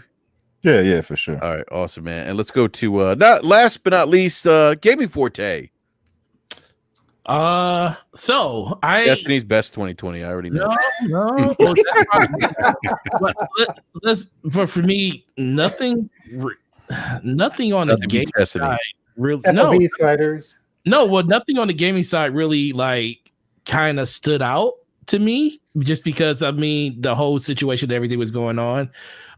For me, if I had to say anything that was really good, the fact that people laugh at, but when I kept saying Animal Crossing was game of the year, it was literally my game of the year, because it's a game that I had no intentions in ever wanting to play until I got into a couple of Discord chats with people, and like my district, we were all playing it. And I ended up buying it. It was the beginning of the pandemic, and I had nothing else to do while I was sitting at the store waiting for people to come to the store and picking stuff up at the door. Yeah. And I put over 100 hours into that game. And oh boy, I love Animal Crossing. So it's like trying new things, and that's like real hard for me because I'm such a drone when it comes to Destiny. Playing that game. Really, I'm very, I'm very forthwith with when I know that it's something that I got a problem with. That's not a problem. So that was probably my biggest, like for me, my highlight, because I just truly enjoyed what that game brung. And then just being, and then if I had to think on just an anecdotal level when it comes to like these consoles, being a person that a lot of people were coming to for like, how can I get this system? What I need to do? How much will it cost me if I do this? It feels good to actually feel needed. And anybody would say, well, like, I don't care what other people think, like, but I'm one of those people that actually do care, because I in my life just don't understand how people could ever be not happy with me and shit. So that's just a thing that I go through. So just being needed by so many people and helping so many people get the stuff that they needed, and being there, that was like a really big highlight for me this year. The downside of this year, honestly, was probably more of just the situation around the consoles, like Slow-Mo said. Being a person that worked in retail or works in retail, that sucked. Like being able to tell people, like, I don't know what to tell you. This is what you need to do. And still people don't get them. Even like I have a list longer than the fingers on my hands of how many people that I personally want to get one of these systems, and still they may not get them until as early as April of next year. And most of this doesn't fall on the console makers like PlayStation and Sony or even Nintendo, but it just seems like this could have been handled a lot better. I think Slow-Mo talked about it before, about how NVIDIA does it with, not NVIDIA, how EVGA does it. Yeah. That would be like, when I heard that, I was like, yo, that's perfect. just put people in a queue, and when your time comes up, you got 8 hours to buy this thing. And then if you don't buy it, it goes to the next person in the queue. And I think it would just have been a lot easier done and managed that people did it that way. So that probably was my most disappointing thing about this year. But and that wasn't even the most disappointing. The most disappointing is the fact that we didn't get a chance to go to E3. It would have been my first time going to E3 this year. I would have got a chance to hang out with the Lords, hang out with, BRAP, hang out with, everybody that was going. And that all got torpedoed due to the crappy year of 2020. The precursor that everybody was like, just like, this sucks. So we come a long way since then. So in my eyes, I think our relationships with the people that we hang out with have gotten stronger, but it still hurts the fact that I'm like, this was an opportunity of a lifetime, brand new consoles coming out. The energy was going to be incredible no matter what. Even if you went to E3 and was disappointed by the stuff you saw there when it came to the games, we were going to have each other there and it would have been fun no matter what. Blast. Yeah. It would have been a blast. So that was probably the biggest, like not even close, the biggest thing that kind of was like a bummer for me this year to have that opportunity taken away. But ultimately people needed to stay safe, so I kind of understood it. But that's kind of where I stand. I just hope that 2021 is just something that we can all just look back and say, remember 2020? That was terrible. 2021 was freaking incredible. And that's all I really look forward to now. So, having you guys makes it a lot easier. Thank you, Forte. I appreciate that, man. Those are kind words, sir. Even so. You don't understand. Dealing with Solve is like one of the nicest and most genuine things you could ever do. Like, he'll DM me some stuff, and I'm like, Solve is like the nicest person in the world. How can you ever get mad at Saul for anything? I try, man. You think I try? Well, gentlemen, I did want to get into one more topic, but we've actually unfortunately run out of time this evening. Just predictions for 2021. We'll probably do that. We'll actually do that next week. Next Wednesday will be our first show of 2021, which will be January the 6th, which I can't believe 2021 is already here. This year's, it's crazy considering that like many of us have been at home a lot. This year is still is really flown by fast for the most part. But we'll save that topic for next week's show. But want to give a big shout out to everyone in the live chat. Thank you everyone for hanging out this evening, and thank you for everyone that's supported the channel for BRAP this past 2020. It's been a great year. We really appreciate the support, and 2021 is going to be even better, and it's going to be an awesome time for gamers too. There's going to be a lot of great content coming out in 2021 as well, which we'll talk about next week. But want to give a big shout out again to everyone in the live chat. Please hit that like button if you haven't done so already. If you're new, subscribe, hit the bell notification so you're alerted when we go live. And I want to give a big shout out to our guests, Lord Sovereign and One Bad Mother. Lord Sav, long overdue. Great having you back on BRAP, sir. Let everyone know they can find you. Thank you, man. First of all, great to be back, man. It definitely been too long, and hopefully now we can plan things out a little bit better, and it won't be a year before I come back on. But yes, yeah, you guys are amazing. I have to say, man, the YouTube gaming community, the people that I've had the pleasure of sort of interacting with, you guys are amazing, man. And the fact that we're on each other's shows, going back and forth, it is like a family. And I would have loved, I wasn't going to be there this year, but I would have loved to have been able to be there and sort of meet everybody and hang out with everybody. Because like you said, Forte, like the gaming stuff is fantastic when you go. Right. But at the end of the day, it's being with everybody. We have so much fun just hanging out and talking with the people that you talk with online with all the time, but you see them in person. It's a totally different thing, man. So for me, the last 2 times that I've gone, it's been about that, right? The announcements, we will talk about that stuff and we'll have podcasts about that stuff. But at the end of the day, it's that camaraderie and being able to meet these people that you're friends with online. And it's like nothing else, man. It's like nothing else. And I hopefully this year it'll happen, but if not, definitely in the future. But yeah, a happy new year to all of you guys, man. I wish you guys the absolute very best. Again, this has been a crazy year, but I think as gamers, I think we have a lot to be grateful for, and I think we have a lot to look forward to in 2021 with these new consoles and whatnot. So absolutely. You guys could definitely find me every Sunday, starting again at 1 p.m. We've been at 11 o'clock for a while, but I think this Sunday we go back to 1 p.m. Eastern time on YouTube, Iron Lords Podcast. It should be fun. It's always a great time. It really is a great show. Sleep now.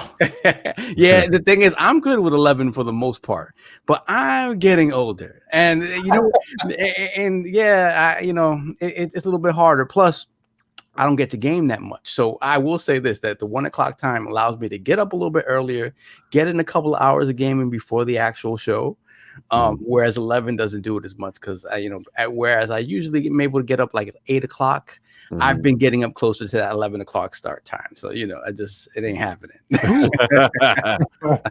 No doubt. Well, Sav, always a pleasure. Thank you, you got to get you back on again soon, man. Definitely. For sure. Yeah. And then we have OBM, One Bad Mother, the industry insider. Yeah, not at all. Hey, thanks again, Enrique, for having me on. And I also want to just thank you for this year. Out of nowhere, you invited me to come on one of your shows. The first time I've ever been on a podcast, and every time I come on, it's a lot of fun. Hanging out with you guys, and so yeah, man. I look forward to 2021 being better. I mean, hopefully we're not just on the 50-yard line. Hopefully there's a little bit, we're a little bit closer to daylight. But when it comes to gaming, yeah, I think this is one of the cool parts about gaming is the community you build, the friends you build on it. And I think you guys kind of signify that. And Sovereign, man, it was really great to be on a show with you. And thank you, man. Likewise. Yeah, man. And I listen to Iron Lords every week as well. And you guys do a great job, I think, demonstrating again like what a gaming community can be, and you guys are like family on there. Well, I know you guys grew up with each other mostly, so you guys remind me a lot of me and my friends growing up. So it's always nostalgia time when I turn on the show. But yeah, just 2021. I think there's a lot to look forward to. So it'd be fun to kind of hear what you guys talk about next week. But I think the gaming industry is really having it's an exciting time. Somebody who's been gaming 40 years, and I think most of us have been around that amount of time. It's going through some changes, and I think there's a lot of it is just additions, right? It's not like I don't think we're really losing much. We're gaining a lot, and just kind of keep that in perspective as we kind of struggle through other things. So, but yeah, thanks again. I know you were overdue, so just want to make sure that I got my appreciation out there, and look forward to a better 2021. Absolutely, man. Absolutely. And then we have B Money 101. B, I'm still coming for you. Yeah. You're not off the hook yet, man. Yeah. 2023 will be out there. I am still in the camp that this is never going to happen. B, you know when it's going to happen when he finds the when he can play you on the PC and he can get an aimbot version in the basketball game. Basketball, like a layup bot. Yo, tell him to jump on 2K20, man. That's in Game Pass. He ain't got to play that. He ain't got to buy it. There you go. All right, I'll hop on NBA. Practice on, man. Yeah, go in there. They only changed the game significantly since 2020. But yeah, B, let everyone know they can find you, man. Yeah, man, you can find me just about everywhere. Same name, B Money 101. Just want to say I appreciate you guys, man. It's been a long year. It feels like we've been in the same year for 3 years. What I mean? That's how long the year's been, and you guys been rocking out, having great conversation all year. So appreciate everything you guys have done, and let's get ready for next year. Absolutely. And for Gaming Forte. Oh man, I can't follow that up, man, because that man just spoke from the heart. Yeah. But yeah, it's been a long year for everybody, and I just truly appreciate everybody that's in here because you guys are all family, and that's what matters the most. And that's why this podcast does as good as it does, because we're not just gamers. We're all friends, and anything that happens between us, is water underneath the bridge. So outside of that, is Gaming Forte everywhere: YouTube, Twitter, Xbox Live. Check us out on DPS Podcast tomorrow night on Slow Mo Backslash channel. It's going to be an amazing time. I get to roast him once again for all the stuff that he does stupid throughout the week. Wow. Which I don't know if I'll have anything, because I really haven't been paying close attention to what that man's been doing, other than the fact that he's beat 39 games in 2020, which is a lie because he's only beat one game more than the POTUS has. But shout out to Slow Mo. Oh. I'm gonna turn this over to Slow Mo Backslash. But you guys have a great holiday, and we will see you guys tomorrow. And just make sure you guys stay safe. Go ahead, Slow Mo. Oh yeah, check us out on DPS Podcast tomorrow, where Forte will tell you more lies like he just told, and generally be wrong about damn near everything as usual. So that's something that we know won't be changing going into the new year. So check us out on New Year's Eve for that. That's religious right there, sir. No doubt. Anyway, moving on. Anyway, I just wanted to say that I've been really happy to see the growth of this podcast, and just Enrique, your channel is blown up this year. Thank you. And I think that has been well deserved. And I'm glad to see it, and hopefully we'll just see it continue to flourish going on into 2021. And that's it really. I'm sitting here playing a little bit of Road Company. I got a little had a little itch, to get some Road Company in. But yeah, let's wrap this up. Yeah. And again, happy New Year, happy safe New Year to everyone. And to the BRAP panel, gentlemen, I want to thank each and every one of you, because you're the reason why BRAP is where it is today. Eric Jackson isn't here with us this evening, but big shout out to EJ. But yeah, you guys are a big part of BRAP and why we've been so successful this year in 2020. So I want to personally thank each and every one of you again for being part of the show. It means a lot. And again, everyone in the live chat, everyone support us. Thank you. Again, Happy New Year. We'll see you next year, 2021. Next week. And Lorslav, I will be celebrating my birthday as I watch IOP on Sunday, man. So well, I'll be celebrating mine on Saturday. I remember that we have birthdays that are pretty close together. As a matter of fact, tomorrow, Lady Sav and I are going to take a little trip up to New England and lock ourselves in a cabin and just kind of okay. Turn off the lights. Light a candle. I need to get away from the city and actually look at some and look at some trees. You know what I mean? Yeah, exactly. Look at all the trees here. So, happy birthday to you, sir. Yeah, you too, Lord. I forgot we have birthdays that are like a day apart. So yeah, no doubt, man. No doubt. All right, everyone. Thank you again. We'll catch you next year, 2021. Everyone be safe and Happy New Year. Peace. Peace.